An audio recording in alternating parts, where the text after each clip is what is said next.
Arsenal move 5 points clear at the top of the Premier League after we held on for a 2-1 victory over Chelsea. And make no mistake about it, the rival fans are bitter today because you know what? I was just going to I'll start off by saying this. The amount of Liverpool fans and Chelsea fans who are all saying things like, we're like, I don't know how to frame this. I could almost just read it out. Somebody said, but it was along the lines of, "Don't worry, we got you, City. We're gonna help bring us the title. We'll win the title together." Dude, City don't give a fuck about you. How is how are you winning gonna claim the title? And that's why karma played its way today. Because I'm sorry, I don't want to hear any of that BS. Um, Also, go ahead. The hate watchers got definitely a good one today. I think Chelsea played their role in terms of trying to fight the corner of the hate watchers. But at the end of the day, champions resolve. A lot of criticism in terms of set pieces and people saying, "Oh, Arsenal only score from set pieces." I'm like, set pieces been missing. I've been missing set pieces for a while.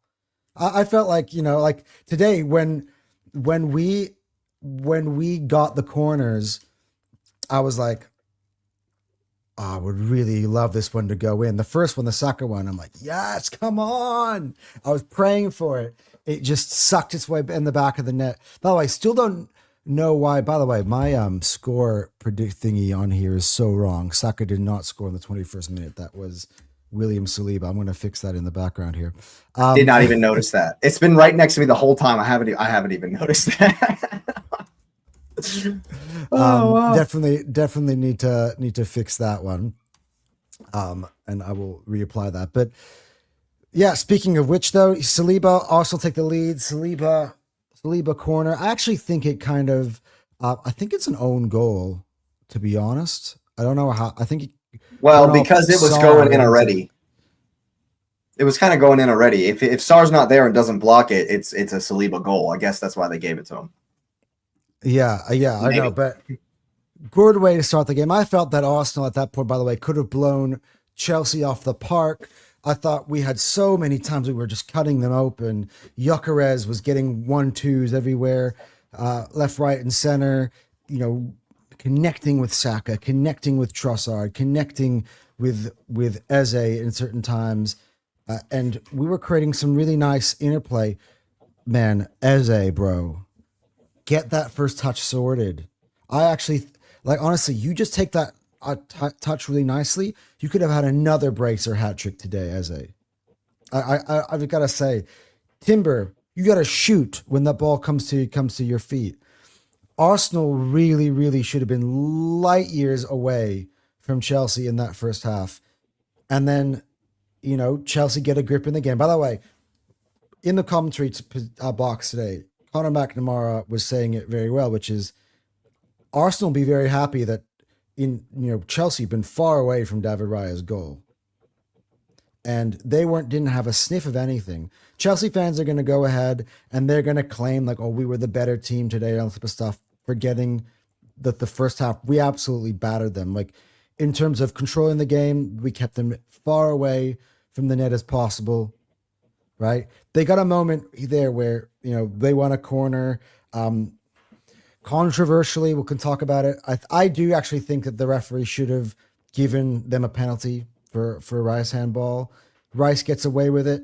I think because yesterday I thought that Leeds should have had a penalty. So in similar vein, probably Rice should have been given one.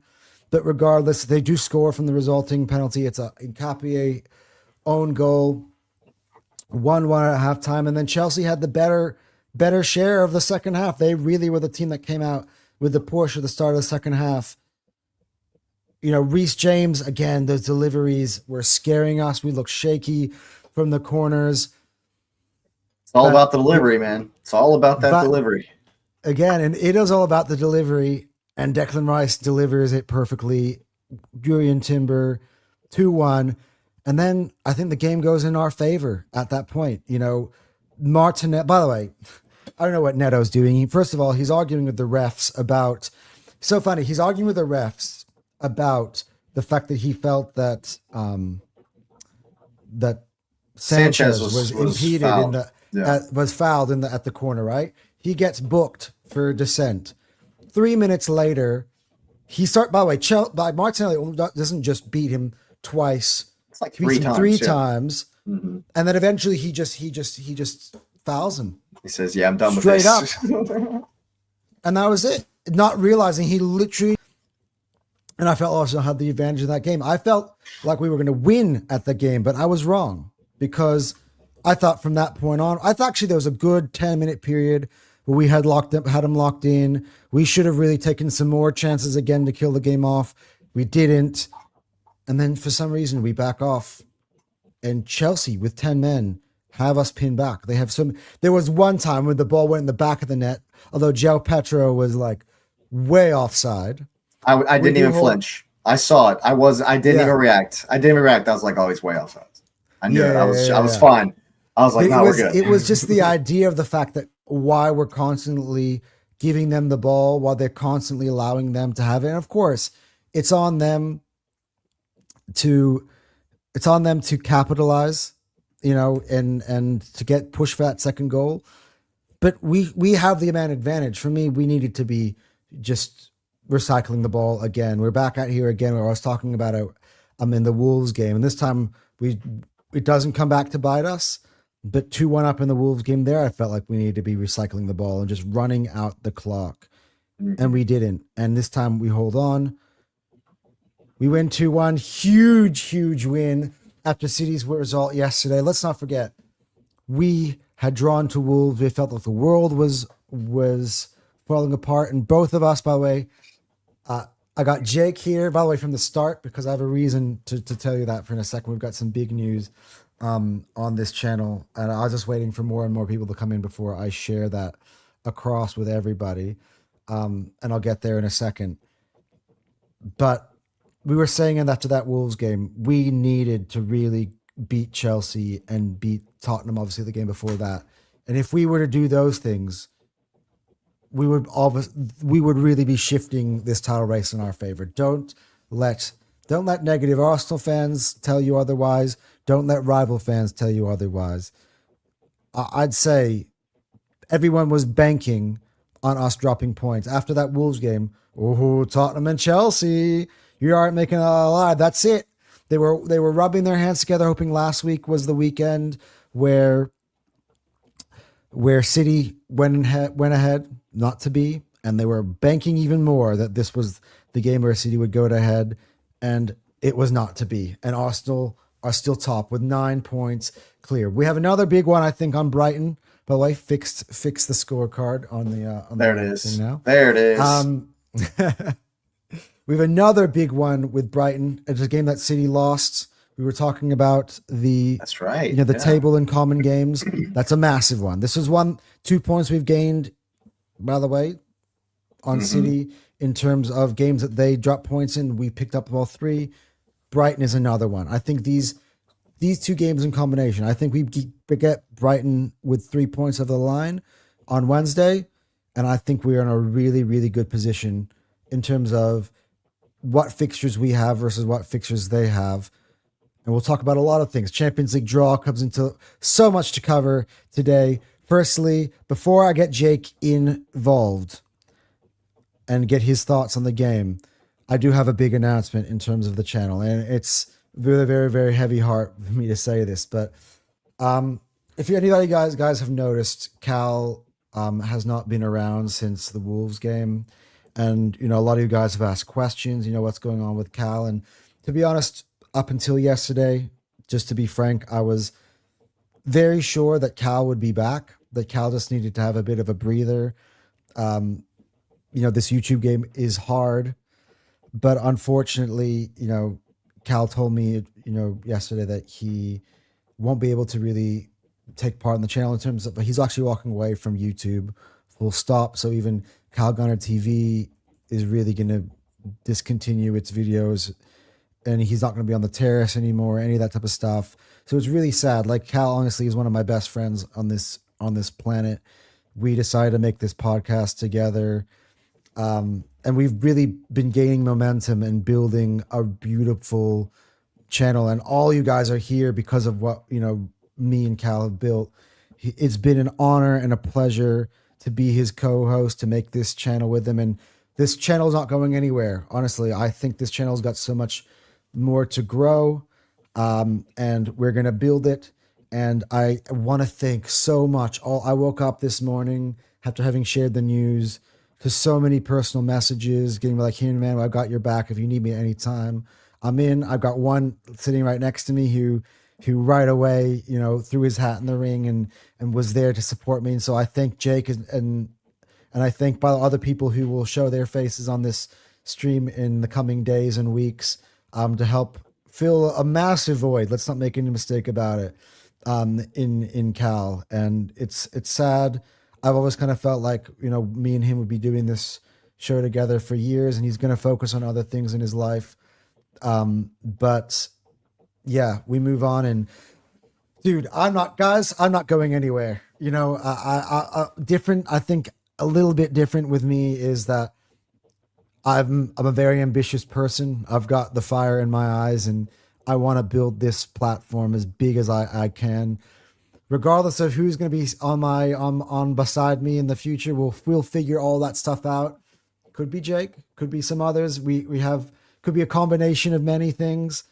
But there's better is yet to come here on this network. I promise you that, guys. So, but without further ado, though, Jake has stepped into the ring to fill the massive void left by Cal, at least for the meantime. We'll see. There's so much to go on, to discuss. But dude, 2-1 to the Arsenal, Jake. How are you feeling? And if you want to say anything about, the stuff I just said, announced, go for it, my friend. But good to have you back here for the post-game show. Arsenal 2, Chelsea 1.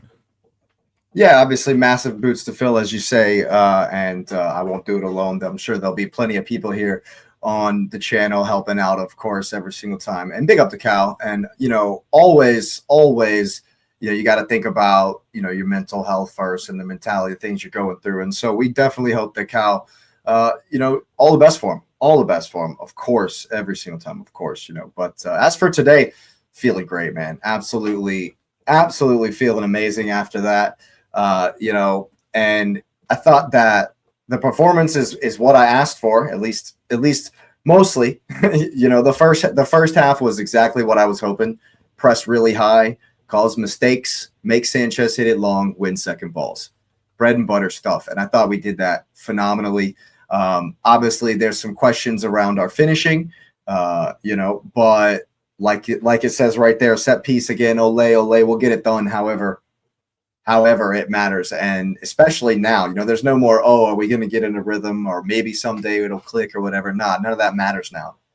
Now there's 9 games left and 27 points. Give it to me. That's what matters. Let's win. Just win. Doesn't matter. If we don't score another open play goal, I do not care. If it's all wasn't that the great Al Davis? You just said just win. Just win, man. If we don't score another open play goal, and the haters and the criers out there are just dumping it on us because it's just set piece after set piece after set piece, it's fine by me. By me. If it's defenders, we got 3 defenders on the score sheet today. Big up Nkapie. I think he had a fantastic game. Other than we won't. I'm sure we'll talk about it, but other than that bit, I thought Nkapie was very, very good. It's another one of those, just like Rice gave away the goal versus Tottenham, but was very good as well. So it's kind of interesting that. But yeah, overall, very, very happy. Of course, there's plenty to get into, plenty to discuss. But yeah, man, love it. The results all that matters.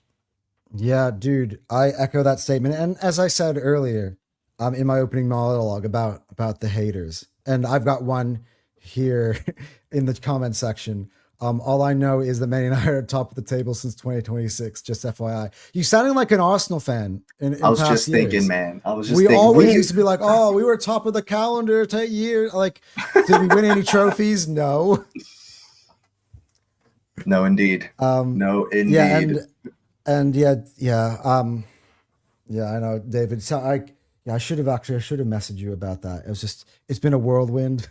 I also had to like get to bed early so I can wake up for this game, and there's just Oh, so that's right. It's much. so early for you. I keep forgetting that. Yeah, yeah. Look, yeah. There's so many stories going on with what happened yesterday and stuff. I can get into that, not publicly, obviously. So for people like David, who I know personally as a friend of mine, we'll chat later about that.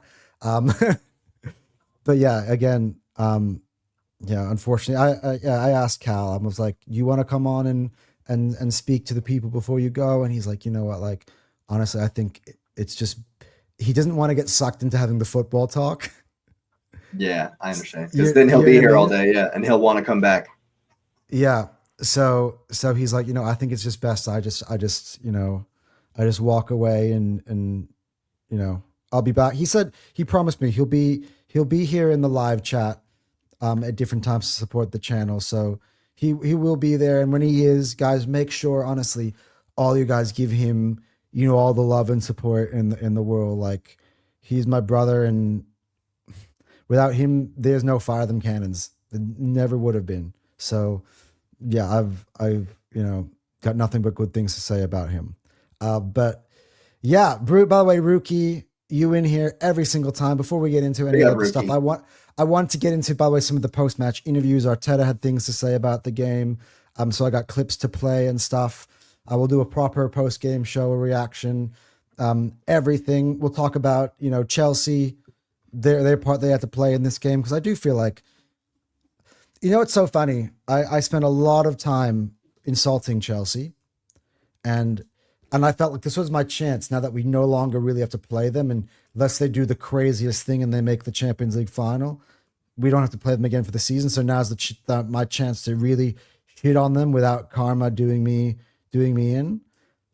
I didn't feel that way today. I felt like they really, really gave a great account of themselves, and I have massive respect for their performance they put today. Again, both times we played them in the league, they have been handed the hardest deck of Defo cards, the hardest circumstances. Now, I think they play a part in putting themselves in those circumstances themselves, but the resilience they show, as much as I criticize us for 10 men, and I think that does need to be said, the way that they don't give up with the 10 men is something that needs to be applauded. They definitely. Yep. I was nervous. I was pacing. I couldn't sit on my couch today in this game. I felt like I was Arteta today watching the game. I was just pacing back and forth. Had my hands in my arms like this. I sat down on the couch for like 2-3 seconds. I got back up again because Chelsea made this one very, very nervy, unlike a lot of other games. Like Yeah, last just week, I go was check late. my watch along from 45 to 67. Just go check that. That's only 20 minutes you need to watch. It's nervy stuff. Yeah. Yeah, so I'm not going to be shameless or lie, but Rookie, big up to you, been here. I'm going to read up every single one of your comments. Was it ever in doubt? I love the chest, but it was a little bit at one point. Yeah, I'm there not was gonna some lie. doubt. There was some There was definitely some doubt. I was counting down the 6 minutes. Like I had my girlfriend, by the way, she woke up to go to the toilet in the middle of the night. She saw me sitting there like, she's like, "Are you okay, darling?" Yeah, I'm right. like, "Yeah, I think I'll be Well, okay." I will be in a few minutes. I think I'll be there in a few minutes. Yeah, but we did it. We fucking did it. You know what, man? We just have to buckle in. I said this after the Tottenham game. Buckle in. 10 games. These last 10 games are not going to be easy. Chelsea regular 6-point delivery is every season. Oh, yeah. Grookey, I got to say this again, and I'd hate to rebut everything you say. I think the last few seasons it's been 4 points. We haven't won at the Bridge. We have not won at Stamford Bridge since in a long time in the league. 4 points this year. I think 4 points last year. 4 points the year before that. No, it might have been 2 points the year before that. Didn't they get a draw 3 No, seasons ago? the year before that we had the 5-0. We had the 5-0 at the Emirates. Okay, yeah. But they had it was the 2-2. Remember we were 2-0 down, and we came back. The Rice and the The Trossard Declan Rice one, yeah, they gave it to Rice, yeah. Yeah. Last Yeah. year it was we were 1-0 up, and then Pedro Neto scored a fucking banger. Yeah. And this year obviously you had the one with the Caicedo red, and we Caicedo got run red. down, and then Moreno brought us back. Moreno scored at home last year against Chelsea too. When was the last time? Well, last time we won at the Bridge, I think was prior to the World Cup. Before the Carabao Cup first leg. No, I'm talking about, well, it's Carabao Cup first leg, but I think in the league, I think it was the one right before we went out for the World Cup. So we had Chelsea, and then we had Wolves, and then we went away to the World Cup. I think it was God, I in can't remember. 2000. It was Shit, that's 4 years ago. 2022. That's 4 years. I 2022. can't remember all the specific fixtures. I'm sure I watched it. I'm certain I was there. Yeah. So it's not a regular 6 points. It hasn't been 6 points since 2022. So 22, 2033. But they ain't beat us in 5 years at all. in No, anything. they haven't beat us. They haven't beat us at all. We beat them every time and make more use of their players than them. That's true. Although I was surprised we didn't see Nani in this game. I thought he would come on. I mean, maybe he wasn't necessary. I thought actually, for what it's worth, I actually think it's hard to judge these performances because I feel like we could have been a lot more clinical. But I actually don't think Saka had a really bad game. There are a few times where I He felt was like good. I thought he was the good. thing is sometimes that delivery needs to be good. Like, so when he goes in, he goes to the byline and it goes out for a corner the first time, but then he has a second chance at it. And then he does the exact same thing. He hits it right at Sanchez. Like, there are a few times where that final delivery, but it wasn't just Saka. It was like Eze, I think, was the worst in terms of that. I actually think Eze's performance overall in terms of dictating the middle wasn't bad in terms of chance creation, but is in terms of when the ball comes to him and he has a chance to finish it off. His touch is too heavy. He loses the ball under him. There was 3 or 4 times today I was just like, just shoot. Like we were taking too many touches. Trossard, oh my god, bro, the decision making in the final third for Trossard, like. Why don't we just put our foot through? You know what's crazy though is I felt like today Gyökeres was more creator, and I would love it if the roles were to reversed. Like if Eze puts the ball through and it was Gyökeres who's running right through, I think we score some of those goals. But because it's Gyökeres, by the way, for all of those who are saying Gyökeres is not a good creator, Gyökeres is his touch is clunky. Watch that game today. Not anymore. That was Gyökeres was virtually playing ago. number 10 for Arsenal today.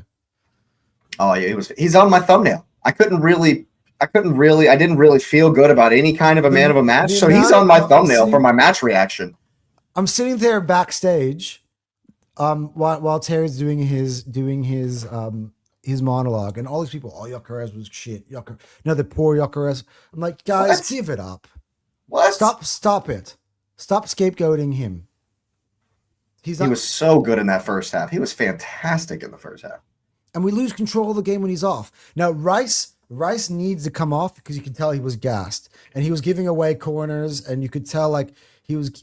You know what, by the way, which is nuts, because we had a week off. Of all games for Rice to look gassed like that, it was after we had a week off. But nonetheless, Arteta read the room. He was like, you know what? I'm going to get him off. But we lose control without him in there, man. You notice also 10 minutes... It switched because Norgard was deeper. Norgard switched into the Zubamendi role, and Zubi went and played the Rice role, which we've literally never seen. That's the first time we've ever seen that, actually. Zubi in the left 8. We've never seen that. So to Ruki's next comment, where he starts talking about how poor Zubamendi was, I think it's because of Rice. It's because of how good and versatile Rice is. I do think that Zubi has talents in controlling the game. But Rice controls our game more for me. Rice controls our tempo more. I don't know if you disagree with me at all, or you probably will agree with me, is that one of the culprits in that first half in terms of why I felt like we didn't deliver enough was Zubamendi's build-up. We had so many times we were on it. We won the ball back. Who had a chance to press, and Zubi plays it back to Saliba. I'm like, if this ball gets back to Raya, it did. Like, I'm like, why? What's the point? And then he almost actually gifts them a goal by literally passing it. Yeah. And I'm like, what are you doing, Zubi? I 100%. the only reason Zuby makes it through the 90 minutes is purely out of necessity because Rice was dead. because Rice was gassed. Because for all the people who I saw again, another more comments in the private chats being like, for all the people who've been calling for Norgard, how poor was he? We lost control. We're calling for Norgard to play alongside Rice, not be Rice. Like, Right. that's very unfair.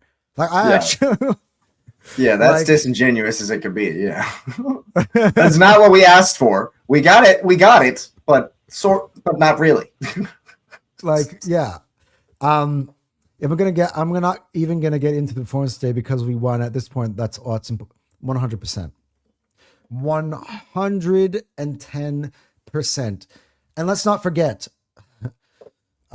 this is the first time this season that we pick up all 3 points against a team in the top 6 in the Premier League. No way. Outside of Man United, I guess, second time. Well, that doesn't count because it was the first game of the season. Everybody was in the top No, 6. third. Sorry, mind. Screw that. We also beat Villa at home. We beat Villa. Yeah. Well, dude, But the way the commentary they're team not was going to talking see about third it- again, man. They're not going to see third again. Villa are headed down the table, bro. That loss versus Leeds, man. That loss I versus kept Leeds. calling- Oh, the tears. Yeah, the I tears, kept man. calling them a mirage in the tears. The tears. Yep. Now you guys understand what the tiers are about. It's not about what it looks like. For instance, now we'll do the tiers. It'll be on like the 5th of March by the time I do that. Yeah. It's not about what the table looks like on the 5th of March. Actually, it'll be before that because we have to play these midweek games. It'll probably be today or tomorrow. So you're going to do it tomorrow then? Yeah. I have to do them tomorrow.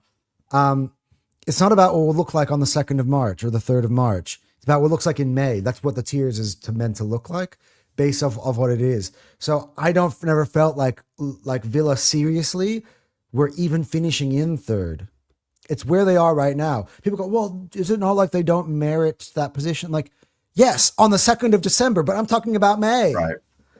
Yeah. Like, so like that's why it's different. Like, and by the way, credit to me. You know, I have had third on the tiers, even when they had, Yeah. when they had the previous manager, the Portuguese guy who Amorim. David doesn't like, Amorim. I had them third on the tiers, and everyone's like, I don't know if you said it, but Cal said it. It was like, why United should be like on the bottom half of the tier. Why do you have them third? I'm like, wait until May. Was that right around the time that Amorim actually tried a 4-3-3 and they looked good? Mm-hmm. People forget that before he got fired, and I think he got fired because he started to do what he should have, but then he kind of pulled back on it, but that's a whole nother. David knows all about it. David knows all about it. We've got so much to cover on this stuff because we haven't, maybe it's because of the fact that I've gone all this stuff with Cal. I haven't been able to do shows, shows to talk about this stuff. So like the Champions League draw, I want to get into talk about that. Dream. Yeah. And I want to get into, by the way, I want to get I'm trying to still see if there are any player post-game interviews today. Maybe you can let me know. The only one I saw was Saliba. I saw Saliba and Timber, the duo. That's the only one I saw, but I didn't look. So I didn't look for it, Yeah. And I've also, we're going to get into Arteta. Okay. Yeah. So we do have a few. All right. There's one, they're out on the pitch rather than in the, than in the press room as they normally do. All right, cool. So we're going to cover some of that type of stuff. We'll get into how the players felt. This would be a real proper, professional post-game show we're going to do today. We'll get into some of the press conference comments. Do we care about what Liam Rosini had to say? Probably not. It's always fun. It's fun to hear what he says, though, because he manages men and all that. So, or ages men and all that. He ages men. It's entertaining. Today. It's in entertaining. his pre-match today, I knew. By the way, I knew this would be a tight game, and it was a tight game. And I was really nervous about this game, to be honest, going into it. But the minute that I heard Rosini in the press conference, and the guy asked him, he's like, "The last time you came here to defend. You reckon that same type of tactic might work in your favor today?" And he goes, "No, different circumstances, different players. We are coming out here to win today." I'm like, yes. Glad to 3 hear it, points. buddy. 3 points. No low blocks. Fuck yes. He's like, I'm not going to tell you too much. And then he went ahead to tell then he us went that he's ahead and not said, yeah. playing a low block. I'm like, okay. It's like when Slot was telling everybody, yeah, we can't handle long balls down the middle. We just can't handle it. Why would you say that? And then he goes, but I'm not going to tell you what my tactics are for today. You just told me you're not going to play a low block. Yes. So maybe it'll be entertaining. Maybe it'll be entertaining. I'll tell you that. But that's not how we beat them, though, in the end anyway, which is the ironic part. Here comes your criticism from Rookie on Martin Zubimendi. But you know what? Let me at least not gloss over some horror performances like Zubimendi. Yeah, I know. I mean, I think that's a little horrid is a little harsh. But yeah. Look, he wasn't amazing. I think what we need to do is we need to keep things in perspective again. I feel like sometimes we gloss over our opponents because we like to be banterous. But outside of Arsenal's midfield, Chelsea, you've got one of the better ones. Today, you got Palmer and Enzo and Caicedo. They got an extra guy in there with Andre Santos. It was they tactically probably came out with the correct lineup to deal with Zubimendi and Rice. Probably one of the reasons why we weren't able to play out of the midfield as much as we could is because they had so many options in there. Like you saw the spaces that Palmer was occupying. Yeah, he on the team sheet, it was a right winger, but he kept attacking us through the middle. Like he was literally still playing in the That's because in their press they were narrow. Yeah, João Pedro kept coming out from the wide. It was more like they had no striker. It was like Pedro was on the right, and they had Neto on the left, and they had like a 4-man midfield. It was like 100%. It was supposed to kind of like a false 9 from Palmer. Yeah, but it just because Pedro was their target man when Sanchez hit it long. So they were trying to balance how to do that, and I don't think they necessarily got it right. But I think that we absolutely, and one of the reasons that Declan Rice was so tired was because he kept Caicedo completely out of the game. And Zubimendi also, one of the reasons he was dog tired at the end and perhaps maybe not at his best was what did Enzo Fernandez do? Stayed in Zubi's pocket the whole time? See, that is where we need to be really, really careful with the terminology we use when talking about players' performances, especially in moments like right now, right after the game. I also think that they can be good, and that doesn't mean we're bad because they're good. Their good play, because their good play causes us issues, doesn't mean we're bad. You know what's so funny? One of my Chelsea mates in the TFT group chat. I'm not going to name his name. I was usually so funny. Everyone goes, Anton, you never give rivals credit ever. When are you ever going to give us credit? And today I'm like, Chelsea, credit to you guys. That was fucking hard. Then the Chelsea fan has to take the next stage and go, well, we were much better than you today. If it wasn't for VAR, we would have won. I'm like, I just All literally right. fucking I gave you a bone. I threw you a bone, man. What are you doing? Yeah. We can get into VAR stuff as well. What do you actually make? Let's talk about VAR. I'll read some of this, but hold on to that thought. You can collaborate in the background. That's the next question for you. Rookie keeps going on about, I love Zubimendi, but brother, ever since he got the Prem, I've barely seen him controlling games and dictating tempo. I think that's more Rice's responsibility anyway. Rice more is our tempo setter. I do sort of think that Zubimendi's meant to be the tempo setter, and he has been in many, many games. Because he's deeper. He's had many, many games where I've been lauding Zubimendi's performances. I actually kind of weirdly enough think that Zubi plays better away from home than at the Emirates. Some of his poorer games, Liverpool at home, United at home, Chelsea at home. I think Wolves away, though, was a bad one in terms of the away games. But also Tottenham away last week, I thought Zubi was good. And we were talking about it, how his performance went under the radar in terms of how he was able to platform others. So, again, but you go ahead and mention a great point, which is, What did Enzo Fernandez do today? What did Caicedo do today? I think sometimes we get bogged down in focusing on how well we played on the ball. And for me, especially, I mean, just look at the progression of our team. What is Arteta's team best at? Pressing. That's why Chelsea had more possession today. We were cool with that. We were okay with that because we pressed them to death and caused them all kinds of mistakes. And that's where I thought we were better as far as the press. And we're really, really good in the press. And I think that it's tough to, sometimes analyze both, and so for me, yes, on the ball, Trossard, not good. Poor decision making. But against the ball, he was fine. He did just fine. And as far as tactically, and we'll get into it, him running into the midfield and keeping Reece James running after him that whole time, and Reece James was just chasing him all over the midfield. That was a tactical thing that Arteta did, obviously, and I thought he did fine. That's what I was going to say.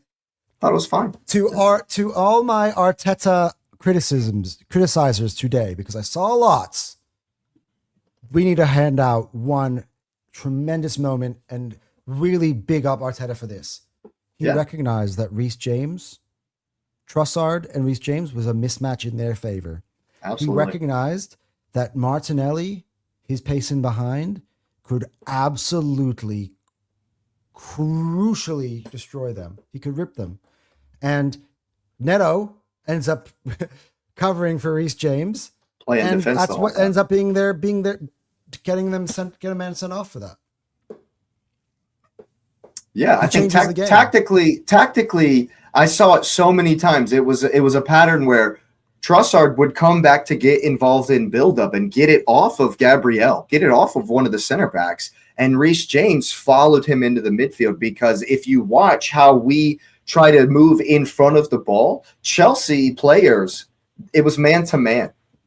So Reece James was responsible for Trossard. Full stop. Caicedo was responsible for Rice. Full stop. You know what I mean? And so they would follow them wherever they went, and we took advantage. I gotta say, I have been somebody who makes many Reece James jokes, probably more than anybody on YouTube, to be honest. I talk about his availability and all that stuff, right?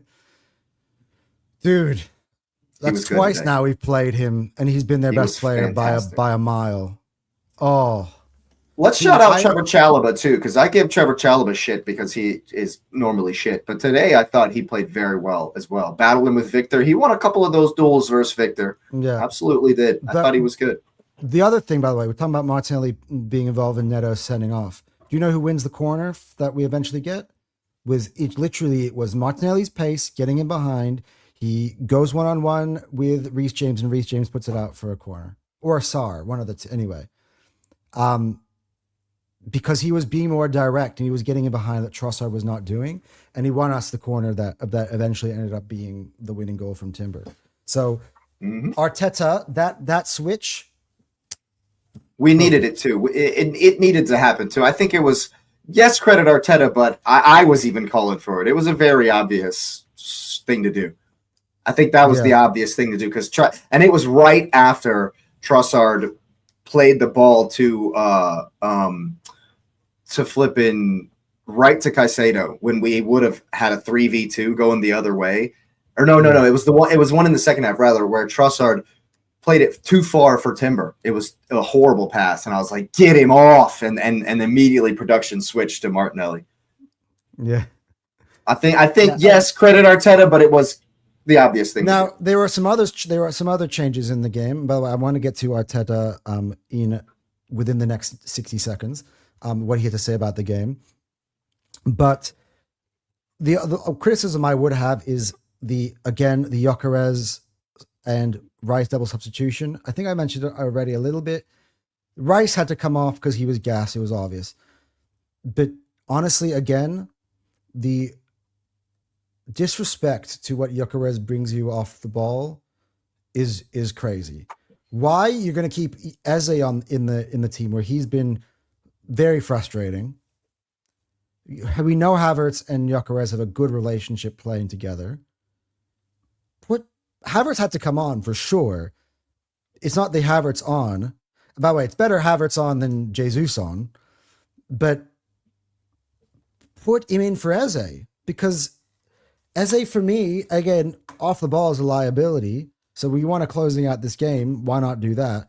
You would have had Gyökeres. Again, I'm telling you, Gyökeres could run for days. You could see that in his performance. He can run for We days. had a week off, man. We had a week off. He's fine.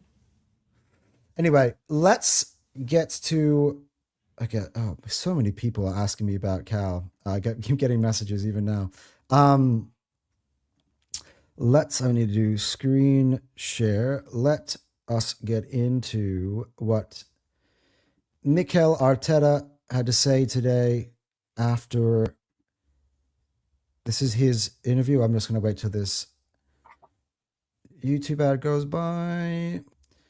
All right. And okay, let's do this. Here's Arteta after the game. This is his interview. Mikel, you put every Arsenal fan through the ringer today. How difficult was that, particularly going into half-time at 1-1? That dressing room must have been a tricky one. Yes, well, it's been obviously the last few days emotionally really interesting to understand the dynamics of the and how the players were feeling about it. We had a massive London derby that we won in a really convincing way, and we wanted to do it again the same. We played the game so well. The first half, I think, was so dominant. Scored the goal, should have scored another one at least. But the reality was it was 1-0. And then we have to earn the right to win the game in the second half, and that was more equal. I think they had some moments, we had some moments, score the goal. That guy, you think, okay, now we're going to go and score the third one, dominate the game. And we didn't. And we did something, and they did something very, very good as well. And you have to give credit to that. And at the end, David had to make a big save to win the game. It seems weird talking about the bad after a victory, but obviously set pieces is your thing, we know that. And you must have seen and analysed those James pieces so many times. And again, another uncharacteristic error. How tough, how frustrating, how do you get rid of those? Well, I think you have to give credit to them. In the tactic boards, I could resolve everything. You do this, you do this, you do this. The reality is, with the accuracy, the quality that they deliver the ball, the timing, the execution, the way they do it so well. So they deserve the goal. You've got such a busy match and obviously Premier League games to go now. You know, football humans, we're all humans, we're all nervous, we're all a bit jittery. Is there anything different that you're going to be doing with your players in these last sort of these final games to sort of calm them or make them ready for these games that are coming up? Observe them to understand what they need and how we can help them the most to be as efficient as we've been for 10 months. Yeah, you've got a tough job. Thank you so much. Thank you. Thank you. Yeah. Let's bring us back. A lot of good points made there by Arteta in there. But he gave them credit too. Yeah. I noticed that he was giving them credit. Yeah. By the way, was the video choppy for you as well? Like yeah, a little bit. I think he identified what we are good at when she asked him about the free kicks. And he was saying these are the things that they're good at, but that's what makes us good at free kicks is this it's ridiculous, consistent every single time. It's a ridiculous delivery. And that's why today, every time you mention Reece James, I'm puffing cheeks because it was like, dude, he was on it on the corner kicks, man. The time that Raya caught the one, and then the referee stole our advantage because he's a jackass. I was like, oh my goodness gracious, man. And David Raya, bro. If I can't find a real man of the match, then it's him. It's got to be him. Like if there wasn't an outfield player that we give man of the match, it's David Raya. Because holy shit, bailing us out again, bro. Just give him the golden glove. Just give him the golden glove. We haven't spoken about that once yet. Like that save he made from the Garnacho attempt, dude. The point blank header from João Pedro. There was a couple of them, dude. Yeah, the one where the Rice handball. What a save that is, too, because Jarell Hato's got a bear hug on him. Should have been a foul. Yeah. But he still manages to epic. David Raya, bro. What a keeper. For me, he's the best in the league now. He's the best in the league now for me. I was actually thinking about it today. I think today is to get to play ratings later, but I actually think today is David Raya's man of the match. I think it might be, yeah. Because I think a lot of the outfield players, especially in the attack, you couldn't give it to really any of them. If any of them, I would probably say Gyökeres just because how evolved. But at the end of the day, none of his good work resulted in anything. At the end of the day, it's not his fault, but that's just the hard facts. Those saves equal 3 points for us today, though. It was the saves that equal 3 points. Got to give it to him. There you go. Like 1 Rice, plus 2 I is thought- 3. There you go. Rice, You know what I I mean? thought gave his all, and I thought he was good, tremendous recoveries, and you can tell like he was out of gas and all this type of stuff. I think that comes into play, but I think when push comes to shove, man, David Yeah. Raya, He was the most valuable player because he stopped them from scoring the goals that would have stolen the points. I give it to him. I give it to him. There you go. man, there are so many times in this season, like I had my own criticisms with Ryan's. I sat here on the very first ever post game show. When he's After the punched Wolves Gabriel game. in the head. Yeah. By the way, he punched João Pedro in the head today, so at least punched the Love right it. guy in the head this time. Love it. Let's get into that because I was going to ask you that question. What are your thoughts on? Let's get to first the. This is where I'm going to differentiate. Because I know you're going to agree with me, and that way we'll get past this. Chelsea Am I? got robbed due to this situation. Oh, no, they weren't because robbed, they scored no. right away. But what are your thoughts on the Declan Rice handball shout? So there's two Chelsea. things for me. Two things for me. And I've been consistent on this when these kinds of handballs have come up in other times over the season. Firstly, the one that is different though is the fact that because he's wrapped his arms around Hato and they've both jumped, I think that is our saving grace because it makes them say it's a natural position because he's technically tucked in his arm, but it's tucked into Hato, and so I think that kind of is what maybe saved us in the end. And so that's the first point. But secondly, was that you or me? What was that? Anyway, Was that? Oh, I just heard something random in my head. Anyway, secondly, I think it's the advertisement that's in the background for the okay, yeah, that right there, whatever that is. Yeah. Anyway, I'll solve it now. All right. when you go up for a header, don't your arms naturally do this? You come up and, when you jump at all, not even for a header, when you jump, your arms kind of rise with you. So for me, the one yesterday, because I know we're going to talk about it, it's not a handball. He's jumped up. It's a natural position for a jumping person. Your arms rise when you jump up in the air. And I'm going to say this every single time it's like this. Now, if he was doing this number, that's a whole different thing. But his arms are down here. His arms were He's down making here. an effort to tuck his. He's doing the chicken wings. It means he's This making an effort is to tuck natural. his arms in. This right here for me is natural, where when you jump, your arms are going to do that. He wasn't out here. He wasn't doing the Fernando Torres. His arms were like this.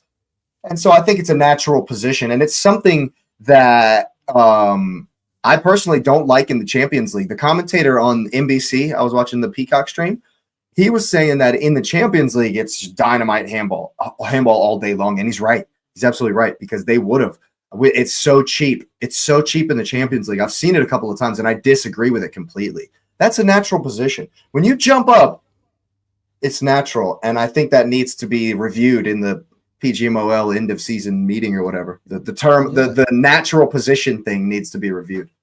Yeah, for me, actually, I gotta say, on the other side of the spectrum of it, I think it is a handball. I thought yesterday was a handball, and because yesterday I went on and bitching and crying because Leeds didn't get a penalty, I'm not going to sit and then speak. Leeds were wasteful, man. Leeds were wasteful. Oh, I know. Fucking Calvert-Lewin, bro. Oh, my God. It is what it is. They were wasteful. They didn't deserve it. We move on. we keep going to the next game. But I hear you, though. I think I letter don't of wanna the be a law, massive maybe. hypocrite. And by the way, one thing I'll say to you about on the Champions League point is that at least in the Champions League, though, they give it every single time, which is Every time. which is consistency. Here, they pick and choose in this league when they're going to give it, when they're not going I'll to give give you it, that. and that's the problem, right? So That's fair. if you're going to do it and you've let everybody know that this is the rule, then it's fine to punish people for breaking the rule. Here, You're right though. They do it every time. they're not specific about what the fuck it is. In one game it's this, one game it's the other. We've changed the law every single game. We're constantly moving the goalpost for what is and what isn't. Any call, forget about just handball, everything across the board. So that's Yeah, no, I'm with you on that. Yeah, anyway. I've stopped complaining about referees because they're shit for everybody all the time. I've just stopped complaining about the refs. Yeah, I know. He took two advantages from us. The third one, if you want to talk about it, I understand why he stopped it. Because the rule actually is, if you're going to send somebody off, it doesn't matter what's happening because they assume that's the advantage. Unless you're going to score, unless you're actually about to score. If we go ahead and score, do they still send Neto off anyway? No. If he lets us in and we score, they don't send him off, I don't think. Yeah, I'd rather have Neto off than score, actually, to be honest.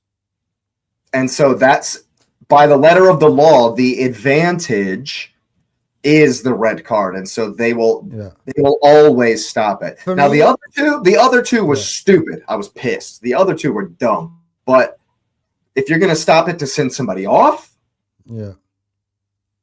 For me, one thing that I think is more valuable in a game like this, more than just a goal individually, is red cards, because you completely hamper and you could kill off a game. Games get destroyed. The soul gets sucked out of games when teams get sent down to 10 men, and especially considering we were up 2-1 and they would have been going into 10 men, it absolutely almost kills the game off. It should have killed the game off. It didn't. But that's because Arsenal didn't do their job. That's not the referee's fault. Yeah, that's our fault. One red card. Yeah. One red card could result in multiple goals rather than just one, right? So if you're doing it technically, yeah. And that's the same with the handball thing. Technically, by what we have seen at times in this this season, they could have given that. Yeah. And when I challenged Terry on it on the show, he asked the Chelsea fans instead. He goes, "What would you rather have? Would you rather have gotten a penalty or gotten the corner and scored?" It's no different. Well, it is different. I know. Goal. Yeah. I mean, it is different. The goal, because Raya may have saved it. The penalty. Yeah, they got a guarantee. Andrew goes, I'd rather have had the penalty because I trust in Palmer, and he would have been credited the goal rather than it being just a own goal. I'm like, a goal is a goal. One is 100% guaranteed a goal. The other one is maybe it might be a goal, maybe it might not be a goal. I can't make that make sense for you, bro. I can't make that make sense.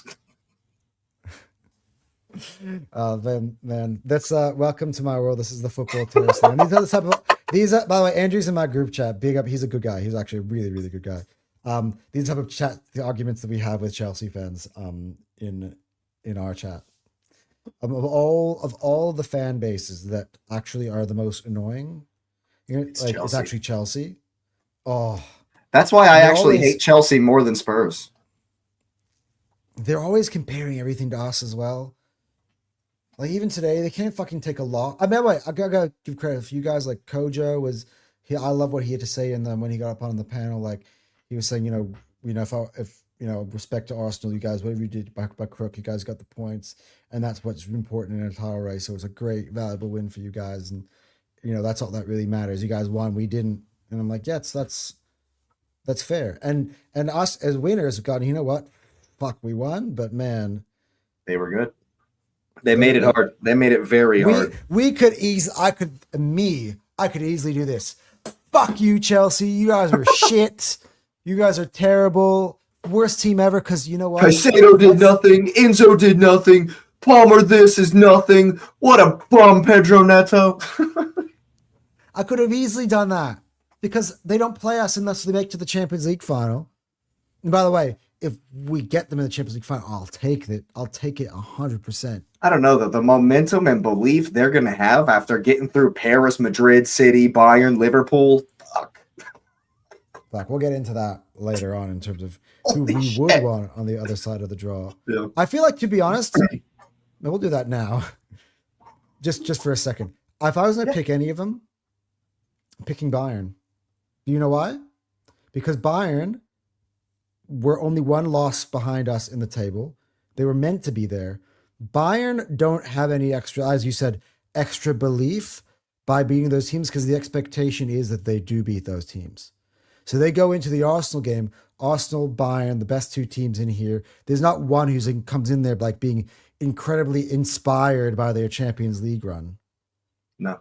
Like Bayern should be Atlanta. But they should beat Madrid or City based on how those two. They should, but Madrid that'll be the for game. sure. Madrid That'll be the for game, though. sure. Regardless, though, that'll be amazing. Yeah. Regardless, that tie's And gonna be then- epic. By the way, if Chelsea think that they're being PSG, I think their run ends at the first. Like we played PSG, they're the defending champions. I They're heard too good. They're so good, many man. Chelsea fans being like talking about their quarterfinal against Liverpool. You beat the fucking holders first. The real champions of the world. Like winning the Champions League is you know what I mean? That's the most difficult tournament to win. That's worse than the World Cup, worse than any tournament there is. It's the most difficult one to win. It's the best competition there is for me. I'm like, guys, you really gonna write off the defending champions? Until there's another Champions League winner, for me, the best team in the world is the team that just won the Champions League. Yeah. I'm like, okay. Until there's another one. Yeah. Good luck. Yeah. By the way, Rookie disagrees. He goes, I'm definitely not taking Bayern. In my opinion, they are the best team in the world. We might meet them, and I'd rather face another team. In my opinion, Rookie, we are the best team in the world. If you're gonna be the best, you gotta beat the best. It's just from the point of view of, for instance, the other team actually I probably might take in the final. Nah, I just don't want to play them at all after the Carabao and the Etihad game. City. Yeah, I don't want. I actually But don't want to City see an maybe from English the po- team. City, maybe from the point of view of they have played all these fixtures and it might help us in the league. But in terms of in that game individually, no. In the final, it Especially- won't matter. The league will be done by the time we play the Champions League. final. No. The league, but I'm saying them making a deep run. Oh yeah. So already now, before the Carabao Cup, they play the second leg against Real Madrid. I want them to have 4 to go days to earlier. penalty. I want them to have to go to penalties versus Madrid and win.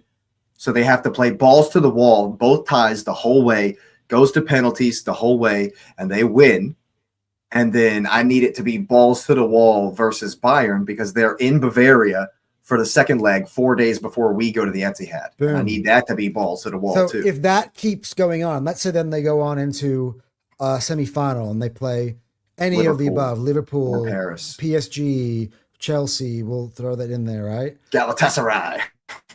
Again, in the run into the title, you having to rotate, or if you're not, you're tiring these players out against really tough. These Champions League games are really tough. Plus they And have we're a gonna they have have to go to tough ones Stamford too. Bridge like late in the season. They have to play Villa and Chelsea late in the season. City do.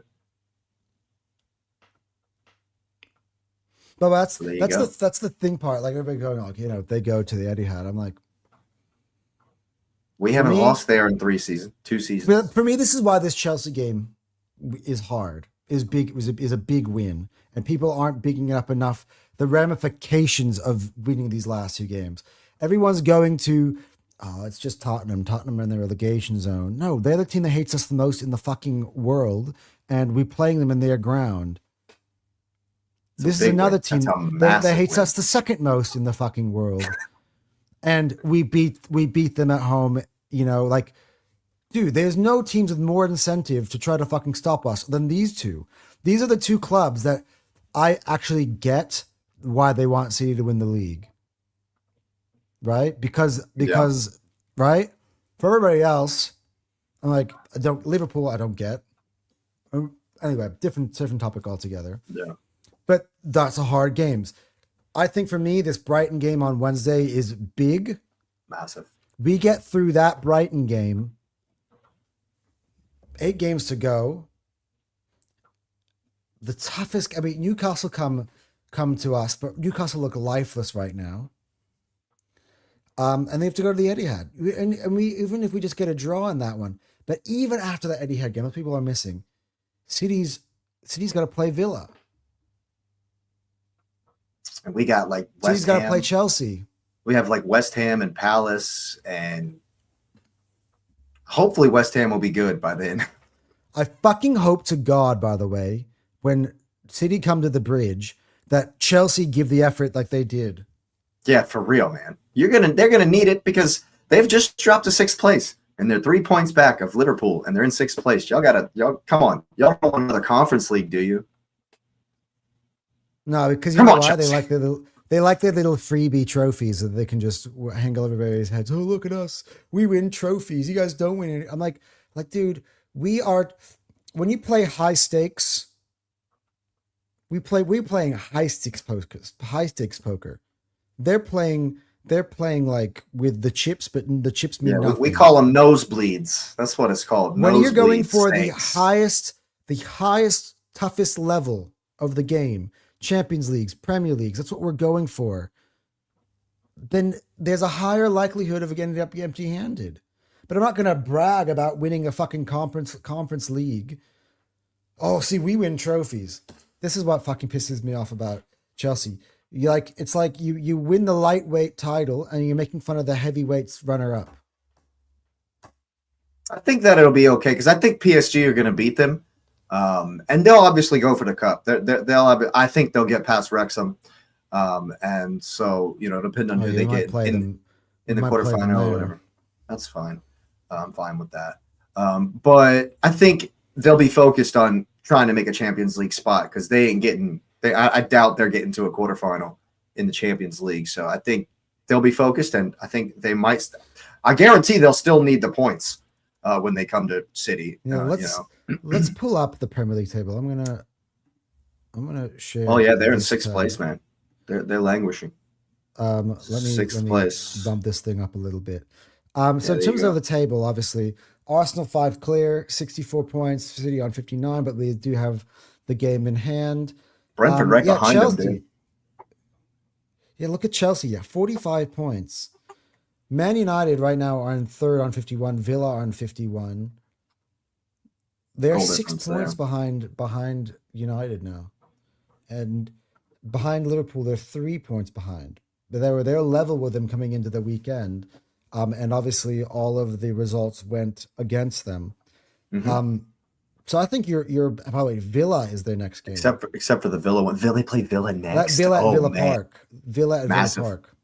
Oh man, they're in Is that trouble. Villa Park? I'm pretty sure they played them at the Bridge earlier this year, didn't they? They're in trouble. Is the next game at Villa, or is that home with Villa? It's at Villa Park. Villa Park. Yes, at Villa Hey. Oh no. And they don't have any turnaround. There's no like recovery. That's like Tuesday or Wednesday. See, It'll be Wednesday because This is Spurs what United people- is Thursday. This so is it's what Wednesday. people aren't paying attention to, which makes me a little bit calm, even though things are tight. Everything is stacked in our favor in terms of the fixture lists for everybody, in terms of the way the table is shaping out. So Absolutely, it's a dream City, scenario. as much as like for instance, it's funny. Tottenham stumbled City, but they couldn't stumble us. Chelsea stumbled City. They couldn't stumble us. Chelsea, as much as they might want to, bend the knee and let just City roll over them from a fan's point of view, they need those 3 points. Massively. So and with all the Champions League schedules that's coming up and all that type of stuff. That's soon too, man. That's soon. So we got Brighton, then we got Mansfield, then it's Germany, then it's Leverkusen. That's 3 It's games Leverkusen. away. The Champions League is 3 games. It's 9 days. It's here, Yeah. man. We're here. You know what I mean? It's coming thick and fast. Yeah, Saruki has been filling up the chat box as always. Big up Saruki each and every time. I gotta go back. He's back. He's still talking on the Zubimendi thing. I didn't finish that point. We never finished those. Yeah. I'm just gonna read him through. I'm just gonna read him through Rookie, okay? Because we can have a discussion on every single thing you say. We'll be here forever. And I do We have need to to get go to Rookie a work camera and eventually. a mic. Yeah, get Rookie a camera and I 100%. As a DM, the moment you become indecisive, you will constantly make haphazard passes with no premise Sure. of the state of the game. Yeah, true. People at times overthink these things, but a DM or a midfielder can. Okay, this was about. Well, also we were talking about this earlier in response to him. A DM or a midfielder can read and dictate games are so essential for big teams. Ours was Odegaard. He's really good, but not him by anyone. If not, yeah. Yeah. Yeah. Dude, but what was on with Odegaard? He didn't make this. The cursory research I did was he's a setback on his knee again. That same reason he's been out, and it's another setback. Yeah, which was why I thought that's why I found it interesting that Havertz came on for Gyökeres instead of Eze. Because I do kind of feel like that part of Chelsea with 10 men were chasing the game. So that's the other part to it. If those spaces are let open, I just feel like in terms of the passing and getting the ball into our striker, Havertz coming in for Odegaard, because Odegaard was out, Havertz does make the team. You feel like he is the one who does what Odegaard did last week, which is come on and get you that killer, the game that the control. It gives you the assist that kills off the game. There would have been space for him to find Gyökeres and him to actually Gyökeres be on the end of things. Because one thing today, I do not blame Gyökeres' lack of goals today on him at all. He was essentially being the provider today. Yeah. So he was the one who was the creator, and she should have been the other way around. And Eze was kind of playing the striker's role a little bit, and he fluffed his lines multiple times today, trying to do it. Dude, that one, I think that one where he put it to the corner and Sanchez makes a good save. Dude, smash the fuck out of that. Anyway, go on. Yeah. Arukios, we are winning the league. Never been more convinced. Yeah, I know. It's just because it's tight. What I would say, my advice to everybody, get off Twitter, because everyone on Twitter hates us. Like, honestly, I was actually feeling pretty confident about this game, and then I got on Twitter and saw how many people were praying to the gods that we dropped this game. It's us against the world, man. I should have looked at it more like, oh my God, if you guys think we're shit, you guys are clearly shitting it about us potentially winning the league. I should actually take that as a compliment more than anything else. But it makes me anxious because I'm like, oh, fuck, man. Please don't. Please. Please don't be right. It's more like, yeah, please don't be right. Please don't get your way. You got your way plenty of times. Like, can I just get my way for once? That's me being like throwing my for once in 23 years. Come on, people. Yeah, I know. Chelsea in the next 2 years be our rivals or just become Spurs. I think they're I think they have a choice to make. Yes, and that will happen in the transfer window, because they're at the moment. By the way, they've got negative. Their financials that came through are their all-time worst in their club history over this last year. It's so they don't make Champions League, for instance. That's another thing that comes into this, right? If you fucking think that they're bending the knee to City when the financial ramifications of them missing the Champions League are huge. So big. They're so big. I gotta say. Not to mention, they're going to throw everything at Paris because, something that's obviously everybody's big up Bodo Glimt, of course, but what nobody's saying is their squad is worth like not even $1 million or whatever. And they just made $11 million by making it to the round of 16, by winning that tie versus Inter. That's so big for that club. And so by winning the next one, it's 12 million more. And so Chelsea need that money, bro. I'm just gonna be honest with you. I 1000% rather Sporting than Bodo Glimt.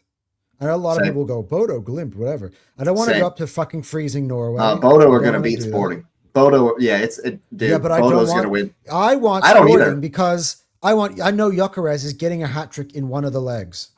And I think But we've away we've that, been to actually. the North Pole, bro. We've been to the North Pole. What was that? 4 seasons now? 3 seasons ago in the Champions League when Saka, or in the Europa League, when Saka hit that dude that was standing in the concourse and they like hit him full in the face. It was the funniest thing ever.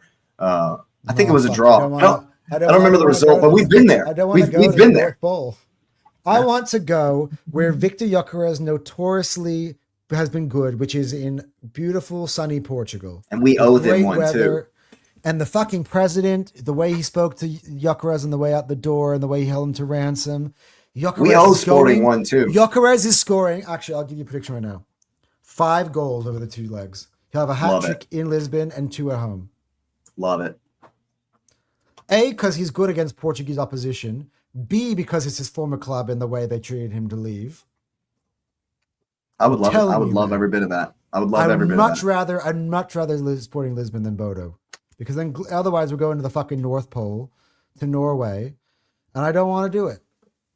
I mean, if we have to, I'll back us, obviously. And you know, once we go to the North Pole, we have to come back to the Emirates. You know, and so obviously that's the advantage. And that game is 4 days before the Etihad. Yeah. The second leg of the Champions League quarterfinal is 4 days before the Etihad. Yeah, but Bodo were unfazed when they went to the San Siro. That's why I'm not saying that. They were so good. I did that watch along, bro. They were so good. They were so good. It's actually crazy, by the way. Juve and Inter are both out. I thought Atalanta was going out too. They were amazing. How many in that Italian second teams are leg? left? Just Atalanta. We had That's Napoli it. didn't make it out of the group. Napoli didn't make out of the group. Italy's in trouble, bro. The Serie A is in trouble, like in general. It's not good. Yeah. Hey, it's not but bad. big up Cesc Fabregas and Como got another draw versus AC Milan today. They're flying, bro. Like 6th, 7th place in the Serie A. If we see Cesc Fabregas at the wheel of a team in the Champions League, bro. I know Fabregas kind of may sometimes split opinions amongst Arsenal fans. I love him. I'll always love him. He's one of mine. So I hope he does well at Como, and they're kicking ass. You'd love to see it. Isn't Como like basically right outside Milan, like Lake Como? Yeah, like near on the Swiss border, basically, right? Yeah. I'm not sure about the Swiss border. I know that it's on Lake Como. I'm planning a trip to Europe with my girlfriend. So yesterday we were planning on going to Italy, and we're gonna go like all. You should over. go see him. We're gonna go England. We're gonna go to France as well. You should go see a Just Como game, Paris. dude. You know Thierry Henry is a shareholder, like a major shareholder. That's not up to me. My girlfriend will be like, "Oh, we fucking came to Italy to watch a random football team." Lake Como, bro. People get married at Lake Como. It's beautiful. It's romantic. Lake Como. Just Lake- the stadium is on the lake. The stadium is Como on is the a lake. green light. If I go to Homie, the Como stadium is FC, on the lake. From the tower cam in the corner, you can see the lake. From the tower cam, you can see the lake. It's right there. So from the stands, you're on the lake. It's right there. Doesn't like Raphael Varane play for them and stuff? No. No. Wait, there's Nico Paz is their best player. God, I haven't watched it. It's been a but like, 3 or 4 they got a games since I few good watched them. players. Wait, Nico Paz, if he's there, if Nico Paz is still there next season, it'll be a miracle. It'll be a miracle. He's fantastic. oh, he left. He was there. He was there for a year. Raphael Varane was sure. Yeah, now he is retired. Did he retire? Yeah, Yeah. good deal. That's, But hey, man, just tell it. Look, we can see the lake from the stands. It's romantic. I'm telling you, I'm getting the access denied on that one. I'm telling you, I could try, but You can give it a go. yeah. Anyway, I do think Zumendi has been good, but definitely not by dictating games. His failure to do that is one of our main reasons we start to drop deep instead of recycling and attack. True, but at the same time, his ball retention is something that I want us to be able to kind of utilize a little bit more in those situations instead. So I wouldn't blame Zubimendi for it. I somewhat blame Arteta for it. I mean, You had to kind of give that instruction a little bit. That's the one thing again I criticized today was why again, when we have a chance to kill off the other team, have we given them control, especially with a one-man advantage? Like, no. It's because we weren't winning second balls because Yeah. a certain 14 was out of the team. Yeah. Right. We weren't winning the first ball either. Yeah, Kaya did struggle with that a little bit today. I saw him like slash at them, come up with air, try to go up for the headers, and he's like, I'm like, Whiffed Kai, it. come on." Yeah. Yeah. Zubimendi has been incisive with his passes and very good defensively, and has come up with some big goals. But the main reason why I wanted him, he barely ever shows it. That's what my man Negative Dan says all the time. But yeah, but like, honestly, I think he's been our best signing of the year. I think he's doing big. I think he's doing, his Victor is part in coming up, other though. areas as well. Victor is creeping up to his rightful place as the signing of the summer, which what we would have guessed from the start. He's getting there, but he's got to be still Zubimendi for me, who's been our best of all the 8. I'll maintain that. If you have a great tempo set in midfield with Rice in it, it'll be attack, recycle, attack, recycle. I want that. I think you differentiate with some people, but today I wanted that. A 2-1, I wanted that with 10 men up. Recycle, attack, recycle. What I don't like is I think you hit the nail on the head, is we stopped winning second balls, but we had them penned in for the first 10, 15 minutes of that period of time since Neto got sent off. But it was about from 85 minutes onwards, and all of a sudden, that last 11 minutes of the game felt like half an hour. It was Some like squeaky bum. prime example, Rodri versus Leeds. Yeah, Rodri was versus Leeds. But He was involved. He was involved. I don't necessarily think dominating possession equals dominating the game. By the way, go back and watch Zubimendi against Leeds, and he makes Rodri's performance against Leeds look like chump change. Like, this is what I'm talking about with this whole Man City fear and all this, like, comparing. Oh, they're not the same. We played the same teams, how we looked. We were out of sight against Leeds in that game. Zubimendi was the man of the match in that game. Like, Zubimendi scored in that game. Yeah, go on. Yeah. Ironically, Raya is having one of his worst physical seasons, but he has so many moments this year. He's like 4 clear in the clean sheet race. What? Again, what He's like three or four clear in the golden. He's an honorable man. He will come back up his comments here, but like, are we talking about saves? But if it's saves, also he's not facing that many saves shots. We're at the top of the league. That's actually probably good. It's a great That means thing. the defense has been doing better. By the way, that's credit to players like Mendy. Like, I'm definitely not taking Bayern. We said this one. Yeah, I get that. To be honest, it's not a good option on that side. No, to win the final, to win the league, we're probably going to have to beat Barcelona, which is going to be a gargantuan task. Yes, indeed. And then we're probably going to have to beat an absolute monster in the final. I mean, that's the Champions League. One thing I got to tell you about the Champions League, but people are overlooking, right? We are perfect from the Champions League.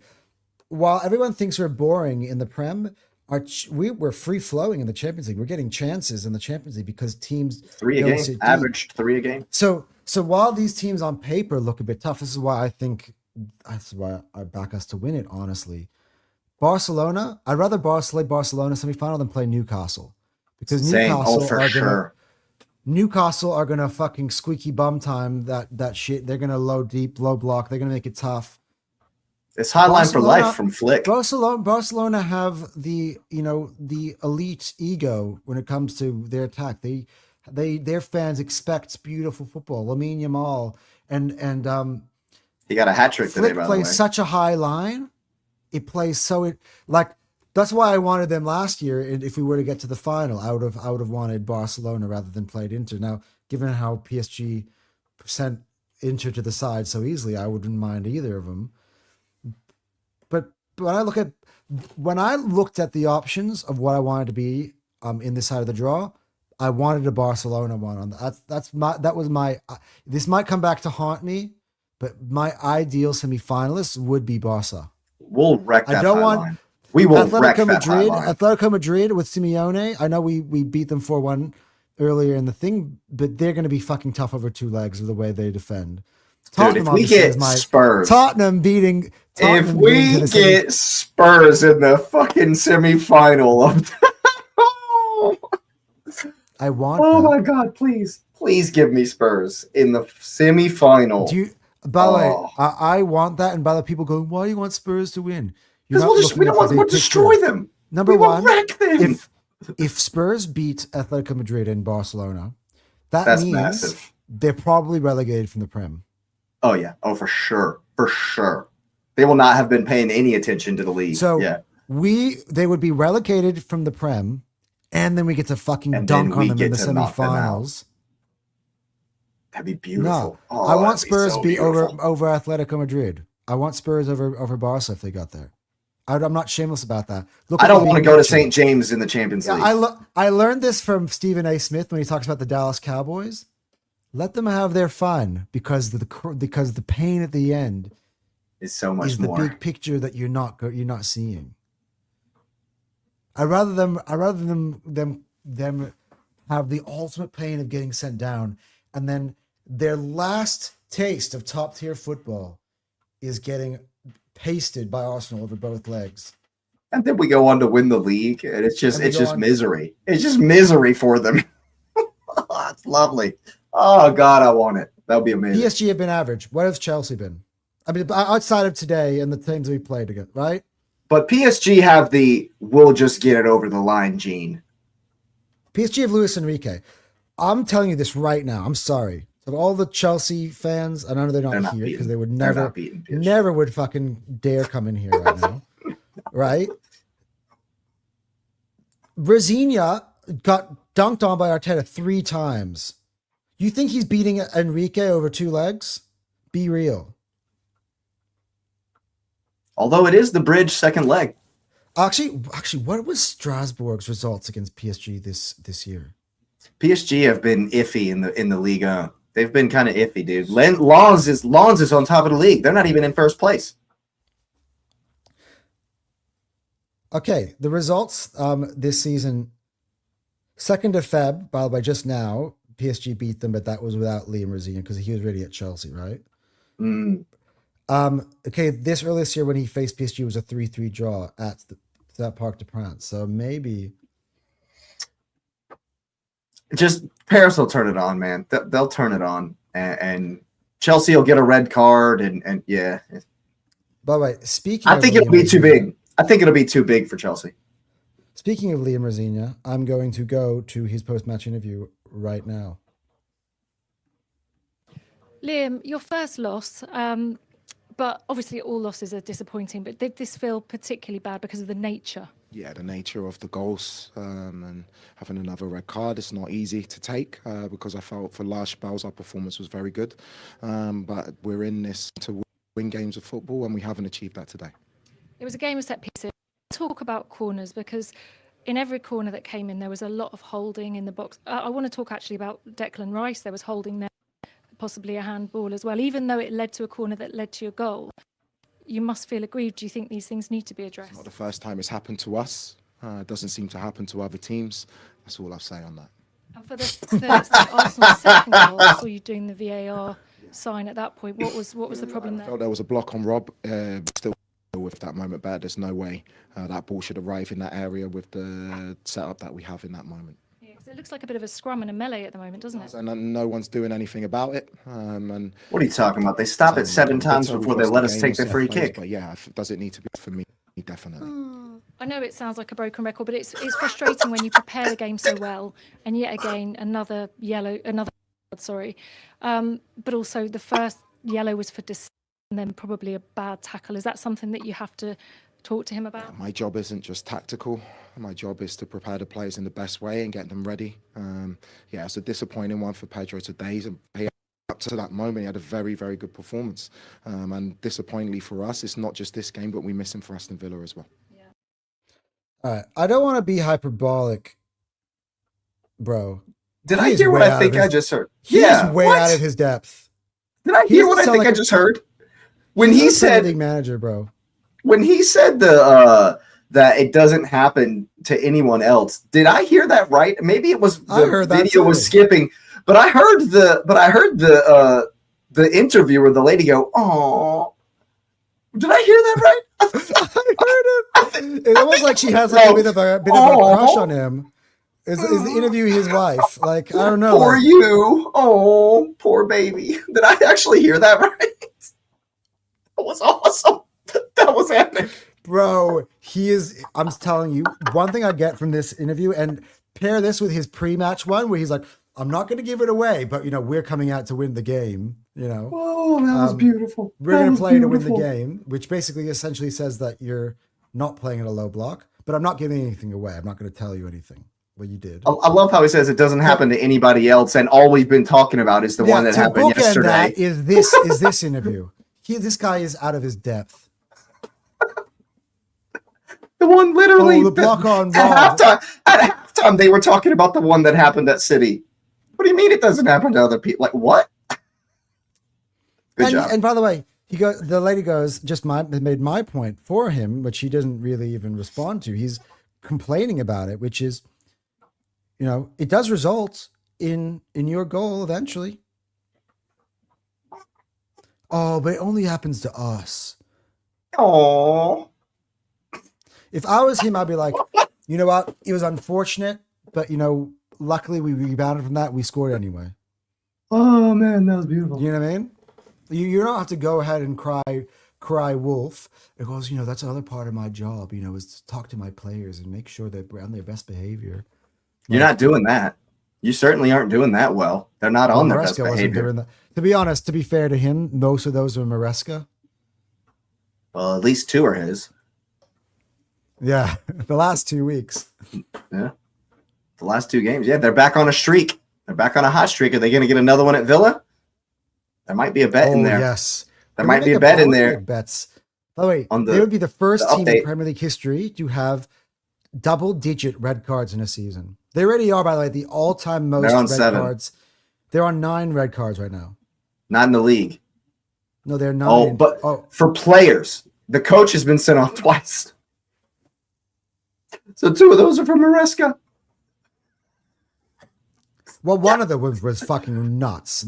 Celebrating the winner against Liverpool. That was stupid. That was dumb. You shouldn't have sent him off for that. I love that. It's like back in the day, my favorite one when Jose I was at celebrating Inter. that goal. Back When then, Jose was at Inter, do you remember when Jose was at Inter and Mike Cohn, the right back for Brazil, he played for Inter. It was like the 09-010 team or whatever. And Mike Cohn goes into the corner and rips one, and it goes in from like the corner flag. Jose's haul assing down, his tie's up in the air. He's hauling ass into the corner flag. I love it. When Klopp ran and pulled his hamstring, I absolutely love it, dude. Let him celebrate. That one was dumb. Let him celebrate, man. I'm not the celebration police. You celebrate your heart out. Celebrate your heart out. The only time I become the celebration police is because people celebrate police us and then allow it for other teams. Yeah, that's just hypocritical. I was celebrating police City against Liverpool. By the way, the moment they saved their season, they should celebrate. Should be celebrating. But in the context, they were still 6 points behind the leaders. Yeah. But that's what they said if Arsenal did that. Why are you celebrating for? You're 6 points behind. Right? Would that not have been what they would have said? Oh yeah, for sure. For sure. They did say that. When we scored against Tottenham, Gary Neville was telling us to get back and line up. Can I tell you why rival? Unfortunately, that was true. That he was right on that one. But can I tell you why rival fans hate me specifically? The job I've done since I've come on YouTube. All I do is take the mirror and shine it back at them. Yeah. All the things this is let you guys into the secret, right? This is my Fire Them Kansas, this is my community here, right? The only thing I've done all year is say things that they've said about Arsenal back at them when things are going well in our favor. Say that teams have said about teams in previous seasons, and I've just said it last year about Liverpool when they were 7 points clear or 8 points clear, people said, "Oh, the title race is done." So that's what I said. Yeah. Fairs. Oh, he's arrogant. Well, were you saying that to Sam when he said that last year about Liverpool? Oh, but Hussam was talking about leopards and trees and all that last season. Yeah, I know that too. No, Oh but- man, are we the yeah. leopard in the tree this season? Is that what he's telling us? Apparently, maybe you know what? I think he's Maybe onto we should something. start. Maybe we should start running that narrative. Let's put the pressure on Man City. You We're know, chilling. They're the dynasty. Big up Hussam. They're I gonna like let him a lot. Arsenal. I like Hussam a lot. I'm on stream with him a lot. Although me and him earlier in the year when Liverpool were the favorites for the title, we went at it, and he definitely undercut me on a few times, like the jokes he made when I said that Arsenal are the best squad in the league. By the way. No, I'm a fan. I'm a fan. Ricky goes, I'm very. Oh yeah, no, the entertainment factor, by the way, which I love, and that for me is number one. Give people the facts, but we're here to entertain as well, because people aren't here for us to just read off of paper or screen and sound monotone. Like we're here to provide the entertainment as well. His banter with Footy Judge Mo, I like both of them a lot. That's my favorite straight facts. Is Mo and Hussam. That's definitely my favorite. Same. I like more of the. I mean, to be honest, no. Yeah. Egalin LB. I like LB. He's probably my favorite of the City content creators. The thing is, I should keep my mouth shut because these are all my colleagues, so I'm not Yeah. going all of them. That's right. Yeah, but well, you know, I watch The Terrace, don't you? Yeah. You can tell I watch The Terrace. Yeah. I'm very confident in our team, but stats are a lie, and Bayern have the best team. What That's stats just are not me those? Saying that, I think we beat Bayern, smashed But them. what stats is he talking about? Goals because they play in Are a you talking about? farmers league. Were you talking about in the Champions League or in Bundesliga? I think he's talking about Bundesliga. See, this is where everyone gets it wrong when it comes to putting European team. Apparently, the European sides are the big bad wolves, right? And the English teams are the underdogs. The Not English this year. teams, this is the best league in the world. We have 6 teams out of the last 16. 6 of them are from England. There's a potential that out of the last 8, 6 of them are from England because none of us have drawn each other. And Newcastle, man, they've already played Barcelona this season. They've already played them, so they know. If 6 of us win, it'll basically look like the FA Cup with Bayern Munich and Yeah. So Maybe if the all of other them, if all of them Bayern win, Munich and Bodo Glimt. yeah, it'd be in the FA Cup. Yeah, because it would be if all of them win, it'd be Liverpool, Chelsea, and then it would be Newcastle, Tottenham, and then eventually City would play Liverpool or Chelsea, and then we And would play, Newcastle Tottenham. and then it'd be an all English final. It would be basically the FA Cup or the League It'd be Cup. the FA Cup, yeah. Yeah. And you're guaranteed that we're going to play each other in the FA Cup. Is if everyone goes through to the top 8, I mean Liverpool, Chelsea, Arsenal, City, all in the last 8 of the FA Cup. Newcastle might beat City, so I mean, Yeah. it looks like the FA Rufi Cup. goes, have you watched Bayern this season apart from the Arsenal one? Yeah, I have. Once All or I'll say to twice. this is styles make fights. Like they don't come up against opponents like we do. No We're one under- low we're- blocks in the We're Bundesliga. underestimating us. The entire world is after us. Is trying to stop us. Everybody.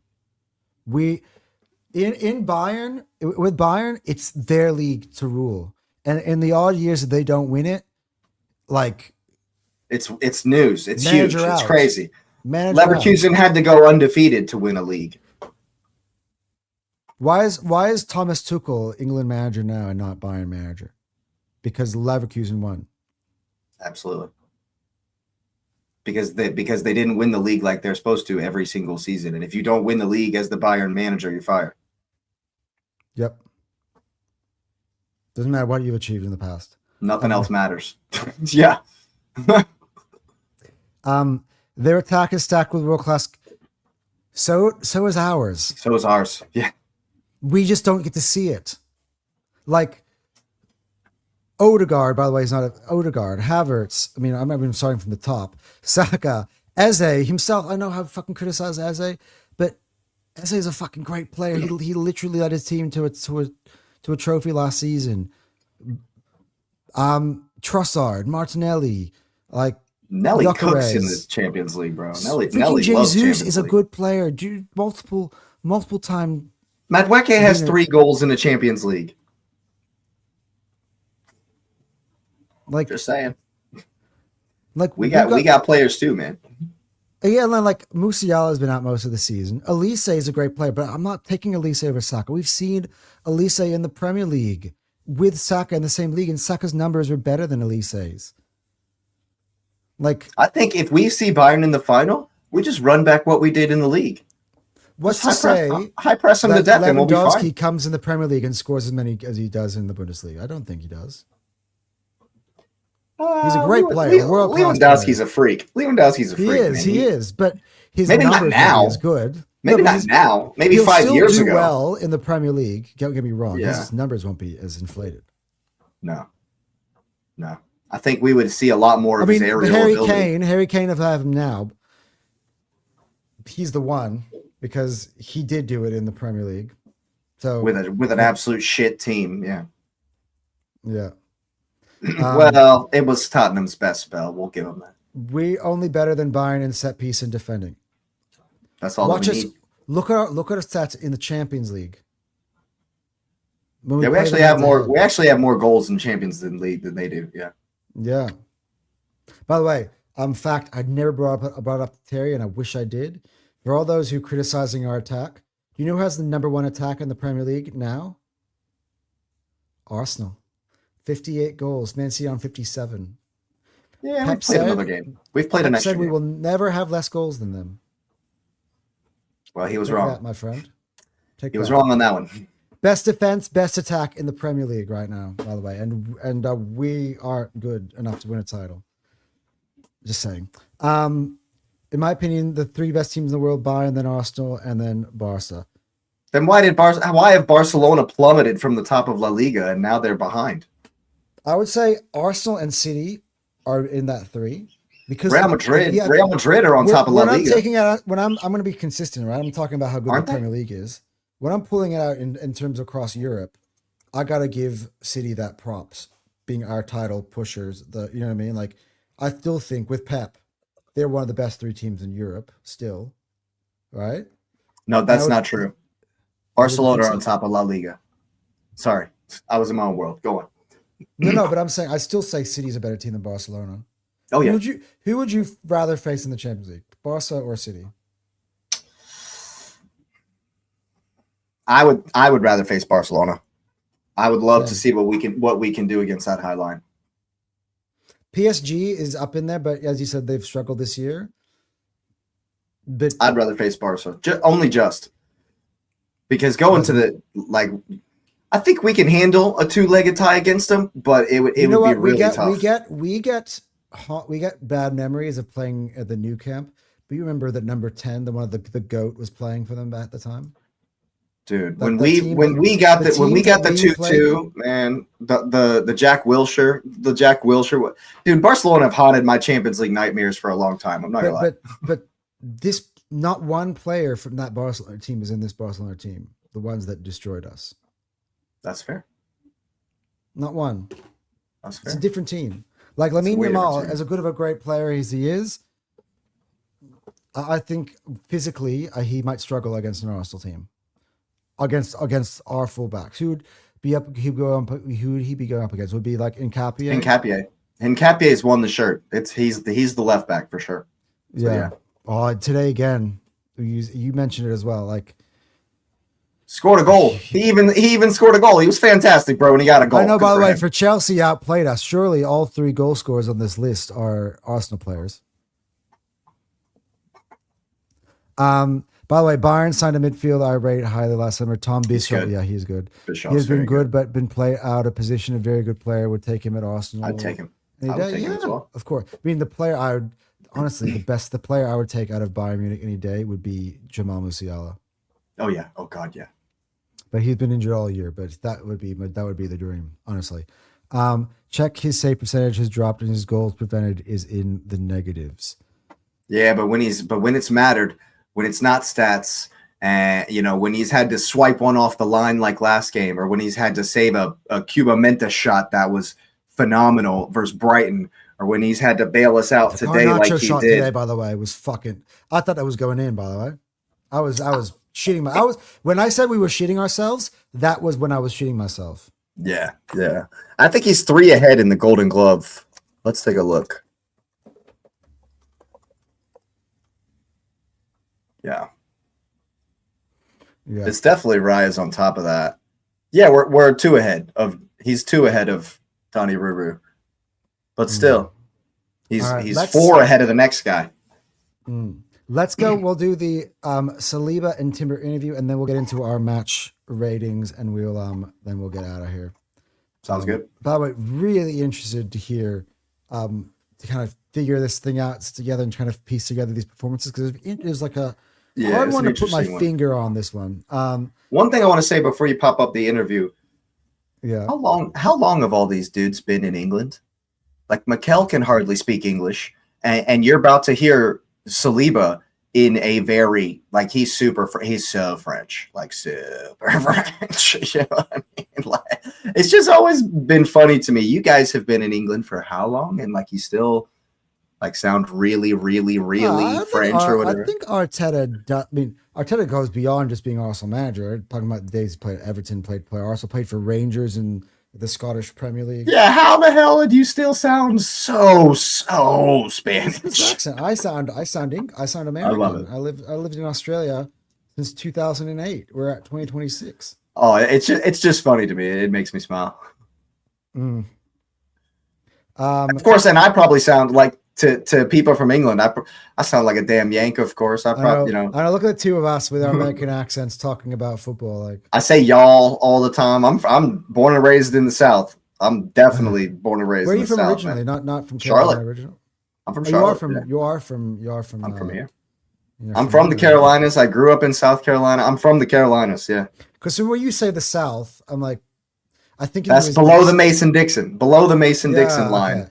in the All right, east. right. Yeah, so south of Maryland, on the East Coast. That's what I'm talking about when I say the South. Because because you're like Southeast. I'm like, when I think South, I think like Texas, I hear you. Louisiana. You know what I mean? Yeah. But, maybe that's just me being very specific. All right. Here we're talking about the French accent. Here was do I have him up on the screen? No, I do not. Here he is. Is he? Here he is now. Saliba and Timber, by the way, I think gets interviewed in this as well. This is what He walks up as well. Yeah. With Sky. William, your song echoing around the stadium, how hard-earned was that? Today it was not an easy game against a top team. He's so French. We shouldn't not concede the goal before the half line, but we did well the second half to score in set pieces with a beautiful goal of JT. And now we have to keep JT. going, and we are so happy to win today in front of our fans. I've not heard this song, Philip. Urian Timber. Yeah, no. I just didn't know they called him JT. Yeah, they call him JT. Yeah. Oh, well, it's a catchy one, isn't it? Yeah, it's really good, especially after a good win like this. So yeah. Urian, it's the important thing. You get over the line in games like that, however you do it. Saliba. I think that's the most important thing, but at the same time, I think we deserve to win this game. First off, we don't give much away, and we go to the dressing room with 1-1, which is a bit of a shame, but I think we finish it off second half, which is tough. What is the game like that like when set pieces become so central to it? I know they're always important, but today, every corner you had, and to be honest, every corner they had looked such a threat. Yeah, it's both sides. It's just, it became an important part of the game. I think it's always been, but now teams are focusing on it more, which is interesting, but I think it's in our advantage. Today we came out well, and I think overall we played a good game, and we can be proud of ourselves. We take 3 points, and then important game on Wednesday again. William, back in the goals. I was very impressed that someone hasn't scored for a little while. He had a very slick celebration ready. Yeah, it's been a while that I haven't scored, so yeah, today it was a bit strange that I scored because since 1 year I didn't score. So yeah, I'm so happy, and yeah, I hope I will keep going like this. Yuri, just tell us nicely, how are you enjoying the battle? Just 9 to go now. I think 5 left here at home, or is there too much on it to enjoy it? We have to enjoy it, you know. it's a privilege to be standing here That's actually a with good my question. teammates, with Arsenal, fighting for these titles. I think you have to enjoy it. It's a beautiful place, and That's a great until question. now we've been doing it. And well, you said 9 games to go, game by game, a lot of games to play, but we're enjoying it, and hopefully at the end something beautiful. Well done, guys. Thank you. Love it. Absolutely love it. That's a really good question, and that brings a really good question I off of absolutely that. loved that. I By the love way, that. William Saliba, I don't know if is he have a partner or anything, because I feel like if he goes out in the club, he does well with the ladies with that accent. Oh my God, yeah, dude, yeah. For sure. He's like, he'd be like, hello, baby, I'm William. Hello.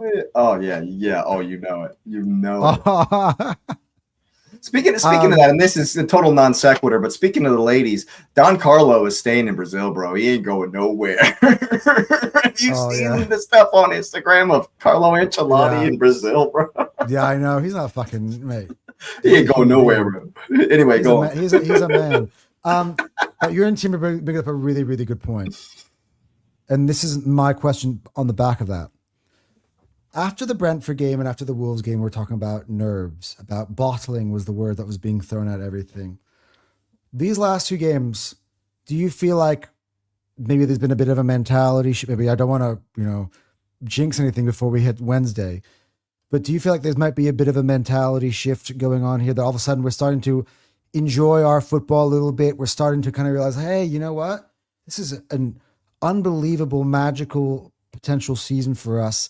Let's enjoy it while we're in it rather than worrying about anything else at the moment or worrying about failing. Do you feel there might be a little bit like Timber was saying it there?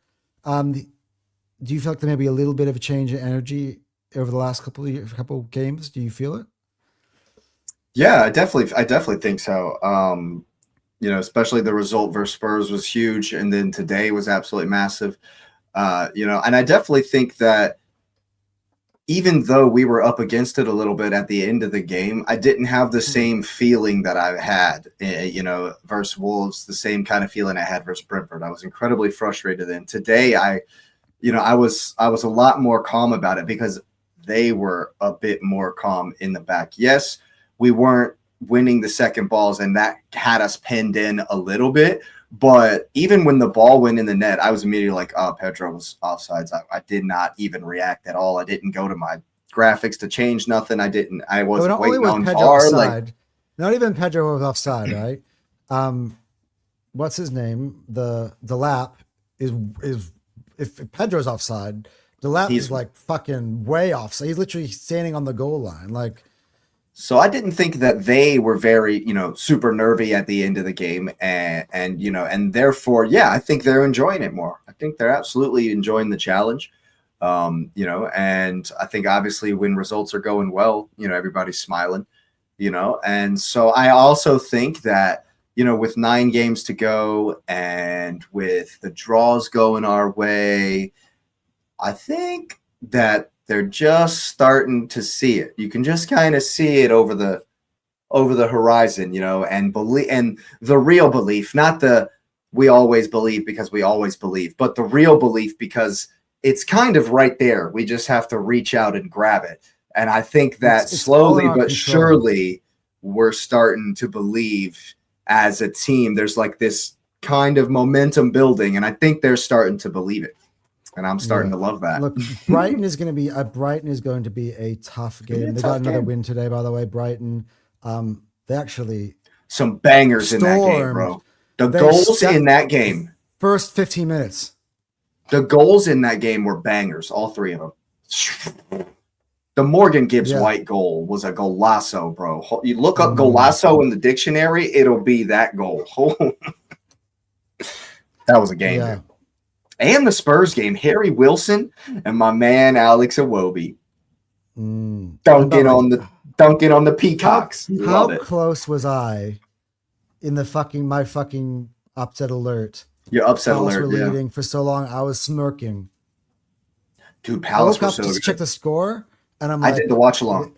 Fucking Lacroix, the fucking it was the a dive, hero bro. And then the villain in the same fucking. It was Cunha's condom. You can't put your arm on there and make the referee make a decision, but it's so soft. And the whole game turned the whole game turned. Dude. Strand Larson was Cross good. is- Strand Larson is going to be a fantastic signing for Palace. But- He was okay, very good.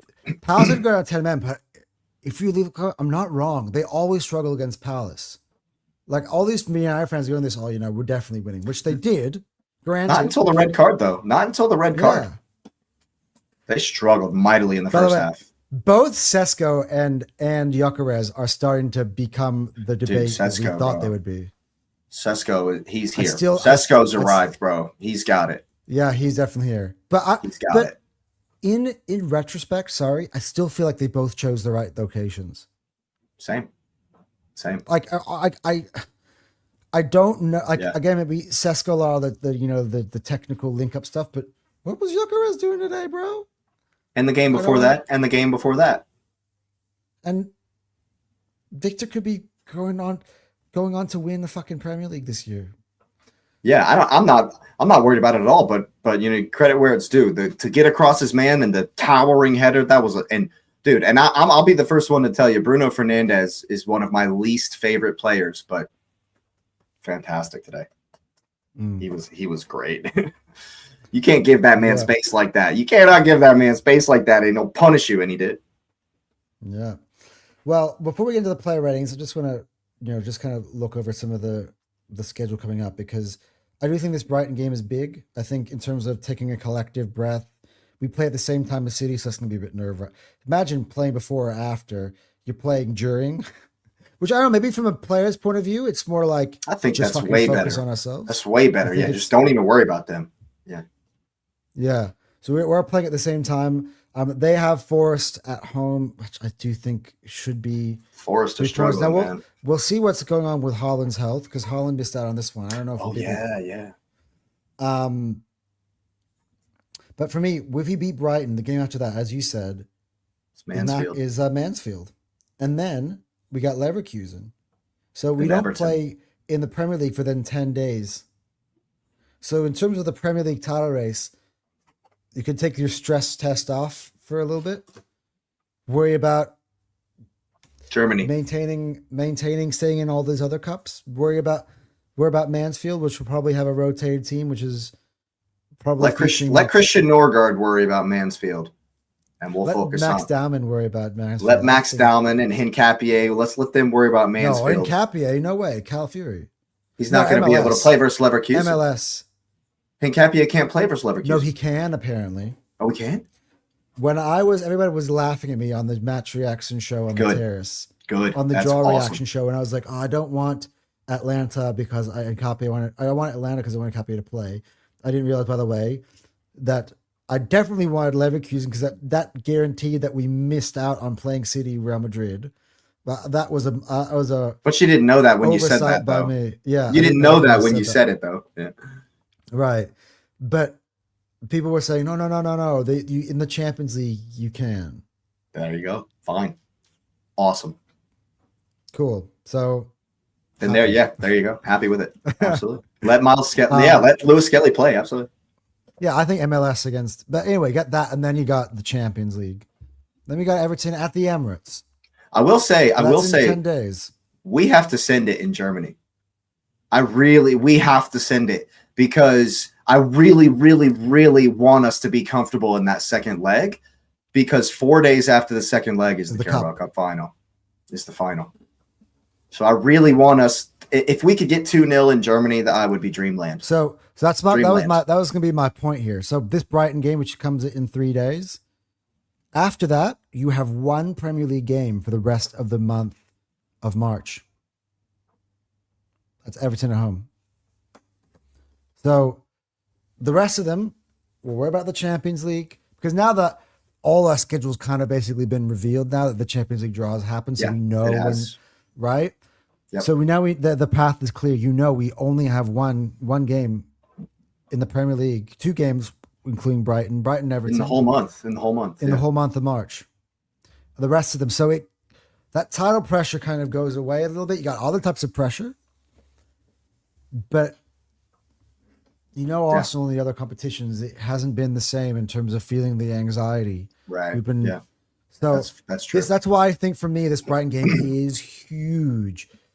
Given the fact that City lost there earlier this year, that would be 3 points in the bag that we would have that they didn't get. They were complacent in that game. They thought it was over and done with, but I think what we was can't do good is that. that I think it's can't do good that. that, by the way, I'd rather go into that Brighton game having on the back of a test like this so that we're already mentally prepared for what that might be like. It's gonna be tough. You know, if we rolled over Chelsea 4-1 like we did Tottenham, we might be a little bit head in the clouds, you know, like, oh yeah, look at us. Brighton. No, but I think we've got the right mentality. The way we had to grind out that result today, I think that sets us up in good stead. But yeah, Brighton, from their previous results, Brighton are starting to hit some form as well. So they came out like by the way, they did what we couldn't do. They went to Brentford and they scored 2 and 1. That was done in the end of the first half. So the last 2 games, they've scored 2 pretty early. They've coasted. So it's gonna be a tough game. And I expect us to win, but I think it's vital. Honestly, it would be 8 games after that, 7 of which are in April and May. Sorry. So it'll be kind of put on the shelf for a while, but we got international breaks as well. So after the Carabao The Cup, thing with that though, the international still breaks are huge. They're so huge. listen to this, right? It's huge because it's extra qualification. It's the next qualification for the World Cup for some of them. But for a lot of our players though, Not for Gyökeres. For Gyökeres, it's Sweden's in a playoff. Oh wait, Graham Potter is now Gyökeres' coach at international level. That's hilarious. But for Gyökeres without Isak, so he's doing it. And alone. Pochettino is USA's coach. What are we doing, man? What are we doing? Anyway, go on. No, but so Everton is the 15th of March. You know where our next Premier League game after that is? The 12th 7th of April. 12th. So 4 after weeks. we play Everton, there's only one game in between that and the Etihad. We have 4 weeks without playing a Premier game. Oof. It would be Bayer Leverkusen second leg, City Cup final, 2-week break, and then Bournemouth on the 12th of April.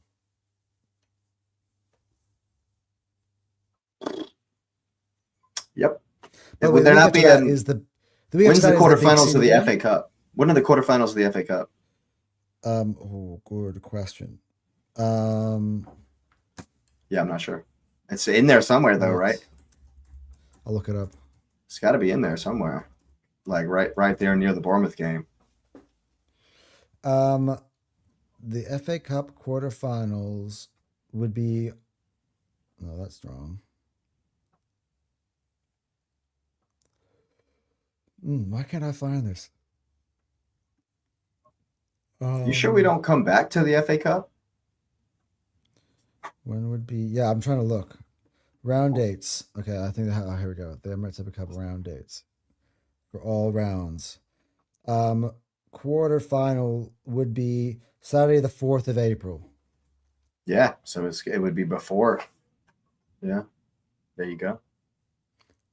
So after the international break. Oh, so after the international break, that's why it's not till the 12th. Because that first weekend, that Easter weekend, is the FA Cup quarterfinal weekend. Yeah, there you go. Yep. So that is why. So I think it's massive. I think this game, like, get over this one. You can really take a collective breath. You know, regardless of what happens with City, that's in a big away game, by the way. What now with 9 games to go, we have got 5 of them at home, 4 away. After that, we have 3 away. Yeah, so that's City, huge. City, West Ham, Palace are the away games after Wednesday. Mm-hmm. I mean, Palace obviously on the one of last. them- One of them is a Selhurst Park on the last day. ginormous fixture, and heading into a collision course. Dude, if we can just get to May, still in the lead. We only have to leave London in the league 2 more times. This next game and City. Yeah, not in May at all. Yeah, because we host Newcastle and then yeah. All the games are home, and then the 2 Palace West Ham are in London. Yep, there you go. So that's what I keep saying, everybody. You're not, when you're saying that Arsenal's the one that's, when you're saying that you favor City and blah, blah, blah, blah, everything is in Arsenal's favor in terms It's of the all in our fixtures and favor. everything. Yeah. Hmm. It is. Absolutely It is. is. We have to get a job done, though. It's not to say that we're winning it based off that. We need to go out and we need to go and take it. That's why I said it's there to grab. I didn't say we're doing it. We're definitely going to do it. I'm saying it's right there. Yeah, but we're gonna get soon into that period of the season where your theory about you can't go for all 4 cups will be tested. If we We'll see. do I hope I'm wrong. on any I of hope I'm them, wrong. those days are gonna hurt if we do. Oh, I hope I'm so wrong, dude. Dude, I haven't let myself go there, but holy shit. yeah, we'll see. Let's get. We into got to the beat City ratings. first. Let's beat City in the final the first final. Let's get Yeah, one first. Before we worry about the Etihad, you Let's got to go get to the one first, bro. That's the by the way, the nightmare scenario. That's the biggest thing I was happy. The nightmare scenario of having to play City in the quarterfinals of the Champions League, amongst those, gone. If we had to play back to back to back City. By the way, actually, I'll tell you from a mentality standpoint, if we played City in the Champions League final, and let's say we're the champions, and let's say we would have won the cup, bro, we would have the trophy mentality already locked in. And the FA Cup final would be before that. The Champions League final is the last game of the season. The FA Cup would be Right. done as well. Like, If we I'm already telling you, it's a if we already had it's a if we already had a different kettle of baby fish. treble, if we already had a domestic treble and we're going into a Champions League final. Oh my God, don't do this to me, Jake. But, Dreamland stuff. No, but I'm Dreamland saying, though, stuff. like, Dreamland stuff. That's why that was important, because when we play them in the champ, it's much better mentality wise. We're a different team mentality wise if we make it there. Dude, you know how confident we're going to be if we've already won the league, if we've won the league and then we're going into the Champions League final. You know how free we're going to be because it's already there. It's already over the line. No matter what happens in the Champions League final, if we're Premier League champions, it's been fucking awesome. The season has been fucking amazing. The pressure no is matter gone. what. Exactly. The pressure is gone. Exactly. The major is there in the pocket. Give me that's what I'm saying. Just give me the Prem. Because if we also make the Champions League final, there'll be no pressure. It'll be all gone. It's like, dude, we're already Arteta champions. is locked in loaded for next year. There's no. We're already conversations about it. champions. There's nothing there. Yeah. So give me the Prem. Yeah, Give it that's to what me. I'm saying. Let's get into the player ratings. I think we're going to start off with a bang with our goalkeeper. What's your player rating for David Raya? Because there were maybe some iffy moments on some of the corners, I'm gonna give him like an 8.5 instead of a perfect. He definitely saved our bacon, and he's the man of the match for me. Definitely, I think he's been big in the box. I think if you look at the corner, I think they had 11 corners or something like that. 11 corners, and they were giving us some real nervy moments, and I think he stood up well to the test, despite being scored on against one of his own players. He was having to defend against not just his team, but us as well. And I think he so yeah, I'll give him an 8.5. I'm going to give him 9 because you mentioned nervy moments, but those nervy moments were brilliant saves. Yeah. Fair enough. And I was mentioning more the one where he was stuck. We're talking about the Declan Rice one. You were saying, you mentioned it yourself. That was a brilliant save from Raya, but people don't talk about it because we're talking about a Declan Rice handball. That was an excellent save by Raya. It did end up, he didn't save the next one following it, but I don't think he expects his own player to kind of head it beyond him in the far corner, to be fair to Raya on that one. Where was our to me, guy it's on the 9. back post? The fact that it's a difference between, I know all the time. Who's on the back post, man? It's either someone really inappropriate like Odegaard. Or Zubamendi. Yeah, like, why don't we have a guy on the back post? Yeah, anyway. Anyway, I'm not going to, the greatness of our set piece coach. I'm not going to question him, Yeah, there you go. Mm-hmm. He's literally the GOAT of set piece coaches. Yeah, I'm going to give him a 9 because of the difference between 3 points and 1 point. There you go. He just is. Let's go to Jurriën Timber out on the right-hand side, bro. What was your rating for him today? JT, My man, JT. JT. You're taking I'm that. calling him that from now on. That's for sure. For sure.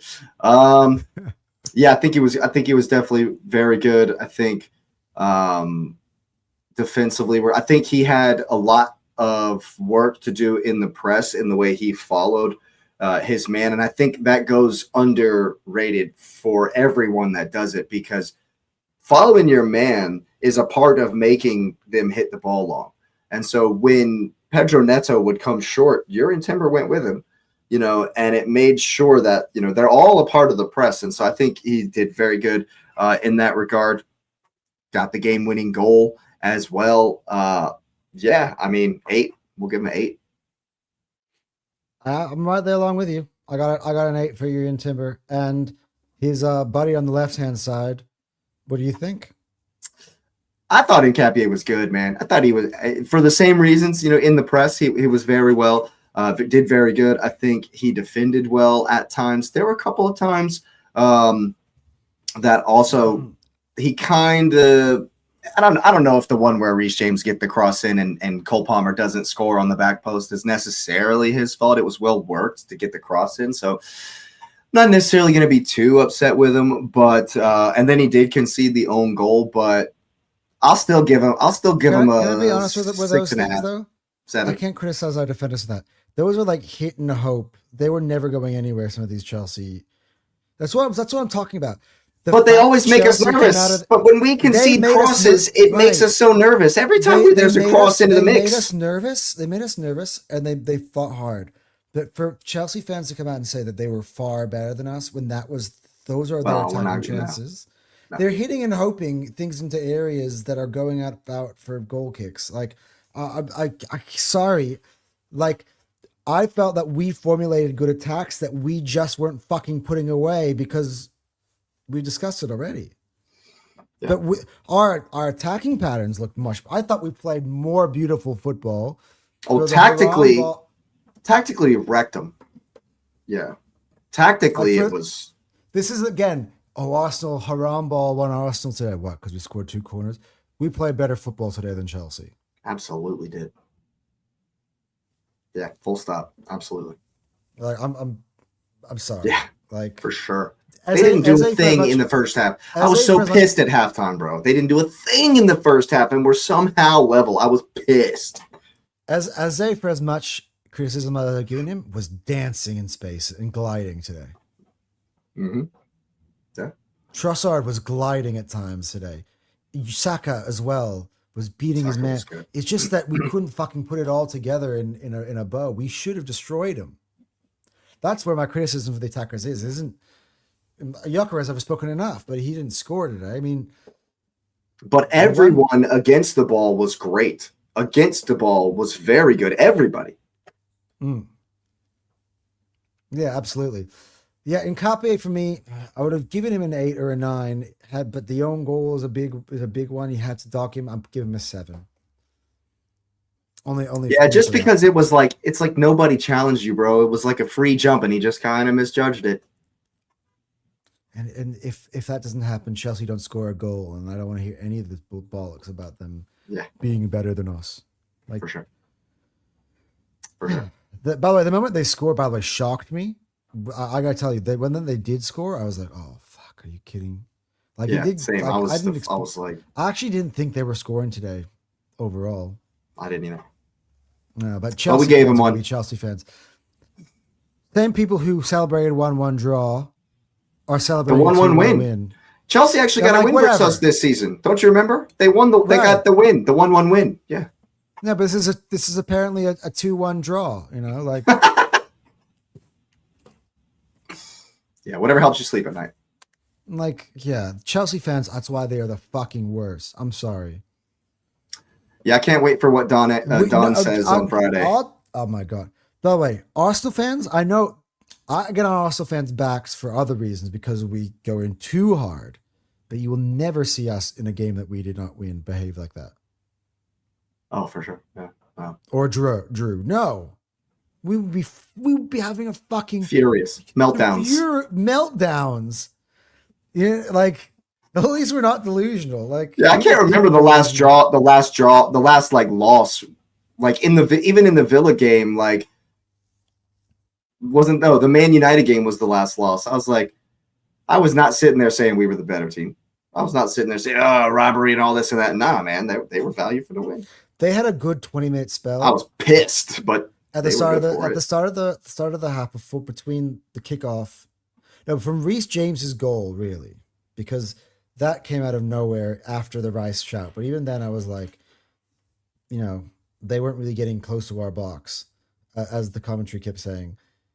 But from that moment until about the Timber till our goal, yeah, they were good. The rest of the 90 minutes were Arsenal. Oh no, and the last 11 minutes too, Chelsea, and the last bit, yeah, sure. But so so you were on top for a third of the game. Well done. You won 33% of the game. Yeah. Speaking of which, we always grade them together. Gabriel and Saliba. I actually thought today. Ooh, fantastic. I'm giving nines. Gabriel gets the assist today. I'm handing out nines. Yeah, Gabriel to Saliba. Yeah, bro, nines, because they were amazing. I thought that a lot. You know, my biggest criticism of both of them when they do this and panic and start hoofing it forward, they weren't doing that too much. Maybe once from Gabriel, but they were definitely composed. Dude, I love those two, man. How many times do you see Saliba sidestep Pedro and just send him on his ass by just the way he's just? Dude, I love it when teams think that there was one time Neto came out charging at him. He just simply there was one time we hit a long ball. There was one time we hit a long ball into the channel and Gabriel was receiving it. I was like, what the Yeah. fuck? What? The balls that Gabriel was playing more balls into attacking areas than Zubamendi was today. Yeah. I swear to God. Yeah. 99 for me. Double nines. Yeah, they were fantastic. I reckon 99. We got 88s last time. They've upgraded to 99s. In this one, they were superb.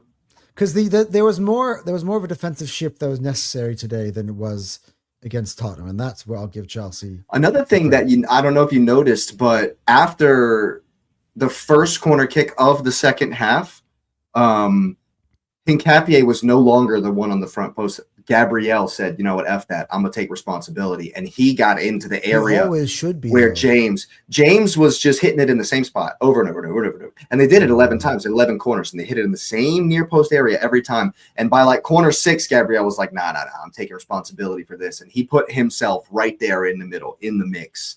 Love it. That's why he's my captain. I still keep saying it. Everyone wants Rice, but I mean, Rice gives you great effort. I think Gabriel, for me, takes initiative. He's my captain. Love it. If ever Odegaard, obviously Odegaard's the captain. I know who I'm speaking to. We've discussed that. Yeah. Yeah. I'm talking about beyond Odegaard. All right, let's move into the midfield. Speaking of Declan Rice, how would you rate his performance today? I thought he absolutely ran his socks off. But also I thought he had a couple of stray passes as he got tired. And conceding those damn corners. Yeah, there was a couple of moments like that were a little shaky. So I'm gonna go with a 7 because I still got to give him credit for the transitional defense that he does do. You know, he's just always there. He's just always there. I'd second that. What an engine, dude! I mean, it's crazy though. Like the fact that I've seen him run out of gas is wait, he's a human being. Because generally, wait a minute. It seems like he could run forever and he never gets fucking tired. It's crazy how early he was gassed today. It was just, I've seen him like that, but we're usually around minute 88, minute 90. He's okay, I think I can. Here's what it is. Where was Caicedo today? Where was Caicedo today? Yeah, Caicedo's got in Rice's pocket. In Rice's pocket. And that's why he was tired as hell. Give Caicedo credit. He tired Rice out. By the way, I don't want to fucking hear these stupid Caicedo Rice debates. Every time they play together on the pitch, it's not even. They're not even in the same stratosphere. I'm gonna say something right now that's gonna piss most Chelsea fans off if they ever do listen to this. Caicedo's a shin kicker, bro. He's just aggressive. That's his main thing. He's just really aggressive, and he's a good tackler. And he can score some screamers every once in a while as well. He can rip it, yeah, but he's not an amazing passer. They don't even try to build up through the back with him. They don't even try to use him in the build up. It's Enzo or Santos that comes to get the ball. And yeah, fantastic tackler. I think he's actually got a good turn of pace, and he's got a good brain for it. He tracks well. But to say that he's on Rice is, he's as good or better than Rice, I'm not buying it. Yeah, look, I think Rice is getting massive disrespect for his. Yesterday during the watch longs, I had fans saying, "Oh, Ryan Shirky's probably the best player in the world right now," and I'm like, "What?" Based on that performance too, it was I'm more like, ticking. It was like, more ticking along, and I'm like, is he even the best player at Man City? No, definitely not. No. I'm like, is he better than Semenyo? No, he's the best. Is he better than Semenyo in the Semenyo? world? No, he goes. This is how people always like to deal with me, right? Okay, fine. He's the best midfielder in the world. Don't tell me Rice. Yes, I'm telling you Rice. Don't tell me not to tell you Rice. Oh, yeah. Look at the eyes. Look at the. I'm like, all right. No, Champions League final tomorrow, and you can only pick one of the two. You ain't dropping Rice. Sorry. Go on. Rice or Shirky? Yeah, you're not dropping Rice. One costed 30 million. The other one costed 110, 105. It's rage bait. Let's just rage bait. Yeah. Zubi. I know this might be one that Rookie might have something to say on, but yeah, I thought that, I think he maybe struggled a little bit today, but I also thought the same thing I'll say about Rice following Caicedo. Where was Enzo today? In Zubi's pocket. And so, he may not have been amazing on the ball, but against the ball, the only thing I can remember Enzo doing was that shot that was wide, and then the yellow card. I don't remember him doing anything. What would be your rating? For Zubi, we'll do a 7 as well, yeah. Yeah. I'd say 6.5. I think all the 6 is basically all on the defensive side. On the ball, I thought it was one of his worst games. I mean, the fact he almost costed us in the first half, but by playing it back, putting Ryan into trouble as well. I remember that one. Yeah, okay, yeah. I'm with you. But yeah.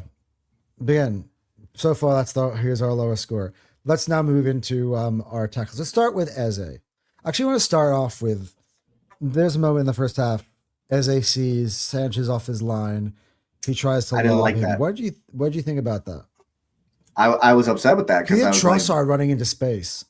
Yeah, it's like, dude, there was better passes. That was a poor decision. You were already past like 8 of the Chelsea players. I think he should have attacked instead of going. Make Sanchez is the last line of defense come even further off of his line. Right? Yeah. I thought he was good though. You know what he could have done? He probably could have dribbled till about just before the penalty box and had a chance to lob him, like in terms of like a little flick over the top, because he would have had to come out to slide. Yeah, just to look a little deft little flick over the top, and it would have bounced its way in. I think he was too early on it. Yeah, I do too. And also the one where he was in the second half near the end, where I think he took an extra touch and then he tried to pass it into the corner. Bro, smash that shot. One touch sooner. Smash it. Dude, just smash that, man. Yeah. You know how hard it is to grade Eze in this game? Because I felt like his on-ball play was Crystal Palace Eze. He was gliding. He was very fun to watch at some times. Good turns. He was smooth. He was confident. But he was Madueke-esque in his finishing or his final product. Rough. That's rough. That's rough. Tell me where I'm rough, wrong, man. You're not. That's rough. So yeah, it's kind of like a combo performance, And so I guess just like Rice and Zubi, I'll go 7. Just because some of it was good and some of it you kind of have to dock points for. Yeah, he wasn't worse than Zubi for me in the game because he didn't cost us as much, but he could have costed us in terms of not being clinical. But yeah, there was some really good stuff he was doing too. I think maybe I'll go 6.5 as well. Yeah. That seems harsh in a game where he's actually gliding. He did look good at times. He did look good at times. It's hard. I told you it's hard to grade these players. But if he would have scored and put it away, I mean, then it would have just been. He would have been an 8 or a 9. Maybe he's 7. Yeah. There you go. Yeah, I'm going to say 7. All right, let's move to, we'll get some of the subs. We'll go to them later. Let's go with Saka on the right-hand side. Thought he was good. Definitely thought he was good. Had some good touches. I thought that the time he spun Hato into the center, I loved that. I thought that he was definitely getting to the byline. Struggled. Yeah, Hato struggled. How many times he got beat him?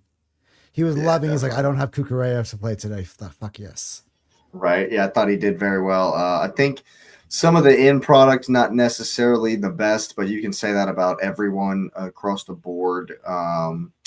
Yeah, I still think, and we haven't mentioned Saka wearing the armband. I think that's a big thing. I think he's leading the line well as far as having the armband, but he does it by example. Looks confident, by the way.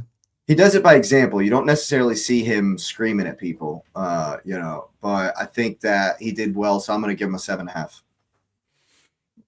Yeah, I probably 7. I mean, the corner kick was him deep for the deep corner that Gabriel put back in. By the way, it's another delivery for him that doesn't end up with an assist. For him. Yeah. He's the unsung hero, like all the time. In terms of our set piece machine. You know what I mean? Like Rice grabs all the headlines, and I think Rice's one to Timber. Was that a direct assist from Rice? Yeah. So maybe he gets a half point more, Rice, because he got the assist. Yeah. I can't go. He's not an 8. I've had Rice 8s and 9s he's below that, but the assist will bump him. All right, Trossard, man, he's probably of everyone my biggest issue today, just because of his indecision and poor end product. Like when Gyökeres goes on the overlap on him and he takes forever and then he ends up playing it to Eze and then Timber has that weak shot, dude, just lay it off for Eze. 2 touches, or for Gyökeres, 2 touches earlier, and he just sweeps it into the far corner. Like, it just make that decision so much faster, man. And there was a couple of times where, like, he could have had the shot. A couple of times he's overcooked it. But see, once again, his contribution to the press was very important as well. And tactically, the way he pulled Reece James out of position was, I think, very beneficial at times, because when we looked like we may be going to hit it long because they had our defenders marked, he would come in and then open up the passing for the opposite side of the press. And I think that was very important at times. And so I'm still gonna go with 6.5. Yeah, I think there'll be a lot of 6 and 7s in this. Yeah, because there are a lot of stuff that people were doing right in this game. Obviously, winning 2-1 against Chelsea at the end of the day, but at the same time, it could have been a bigger result. Maybe that's us looking through the lens of being very critical and our standards that we're holding. I'd say that I can't go lower than 6.5, which is what I gave Zubi. I'm gonna mirror that here with Trossard. I think he's a little bit lower than Eze for me, because I do feel like Eze at least was putting himself in positions to, like, of all of our players, he was the one who putting himself in positions to score the most. Mm-hmm. That's why I keep saying his name. Trossard, I feel like, worked his way out of those positions a little bit. And then let's get to the man up top, Victor Gyökeres. What was he for you? Man, I thought Gyökeres was fantastic today. His contribution to the press was bigger than everyone's. And I know it's subtle, but it's so important to how we start our press.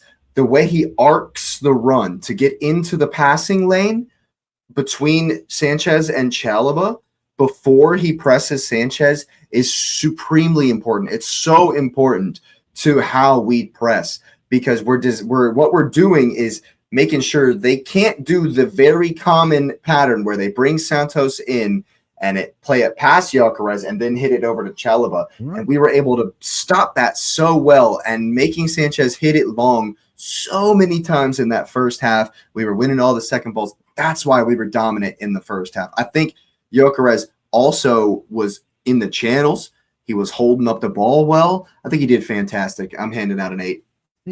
This is what's crazy, right? This is why I hate SofaScore. They gave Nkapie a 5.8. They gave Gyökeres 6.3. What? Nkapie, they've docked him a lot for the. Eze's got 7. Saka's got 7. Trossor's got 6.8. Zubi's got 7.1. Rice is 7.9. They've given Rice the man of the match. Timber 7.5. Saliba 7.5. Gabriel 7.4. Raya 7.6. No, that's way up. That's way off for me. Raya's our best, and Gyökeres is the second for me. So I'm giving him the second high score. Yeah. Well, except for Big Gab and Saliba. Right. Because we weren't prolific in front of the goal, you can't necessarily give him top marks. But yeah, eight's about good for me. Yeah, the mail is coming. That's what my dog is going nuts in the background. Sure. There. Yep. He didn't score as a striker. That obviously is a thing. But I felt today he was our key chief and creator. Whoever would have thought that? But he was Man's got multiple hats. He was our chief and he was playing the 10 possession from all intents and purposes for me today. And he showed, and this is what people are going to, but what is going to frustrate me about when I go on my social media after this is done, the people are all the shit they're going to do on him. But they've been asking all year for a Gyökeres that doesn't look clunky on the ball, who looks a bit like a better footballer.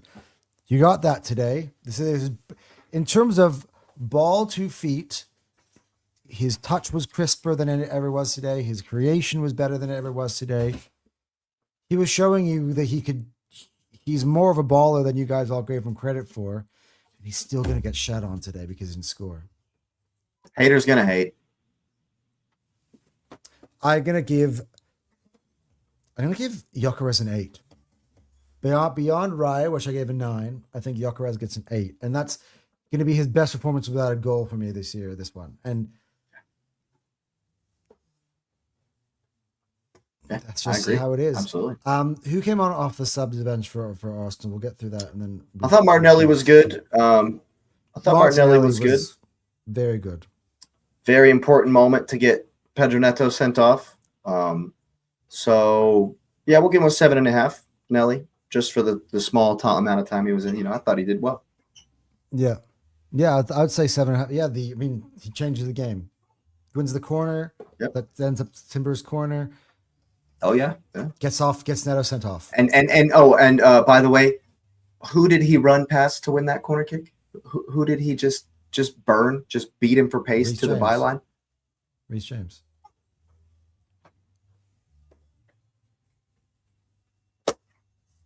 No, I mentioned that earlier. Just saying. Just throwing that out there.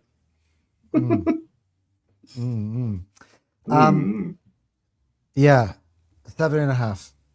No way. That makes him a higher rating than Declan Rice as an example for me today. Yeah. We're talking about within his substitution spell. So if he was a starter, obviously, there'd be more analysis. There'd have to be more analysis. Right, but within his substitution spell, he impacted. He won us 3 points. That's the difference between why I bumped right up to a 9, because he won us 3 points. It was 1-1 when he comes on.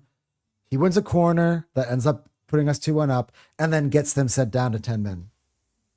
Yeah, that's a contribution if ever I've heard one. Within 3 minutes, 180 seconds, it took him to do that. Well, he came on in the 56th, and we scored in the 67th. So it took him like 14, about 14 minutes. But that 3 minute spell, when is the red card? Oh, you're talking about when we scored and then Neto got the yellow card on the goal, and then 3 minutes later he's sent off. Yeah. That you're right. Yeah. From our goal, Pedro Neto was off in like the 70th. Yeah. So. Yeah. So there you go. Yeah. 7.5 for Gabby. Yeah. By the way, he's come under scrutiny from me in recent games. It was good to see him make an impact the way he did today. All right, Let's close this one out. We had 2 more subs. Only made 3 subs in this game, like the old school days.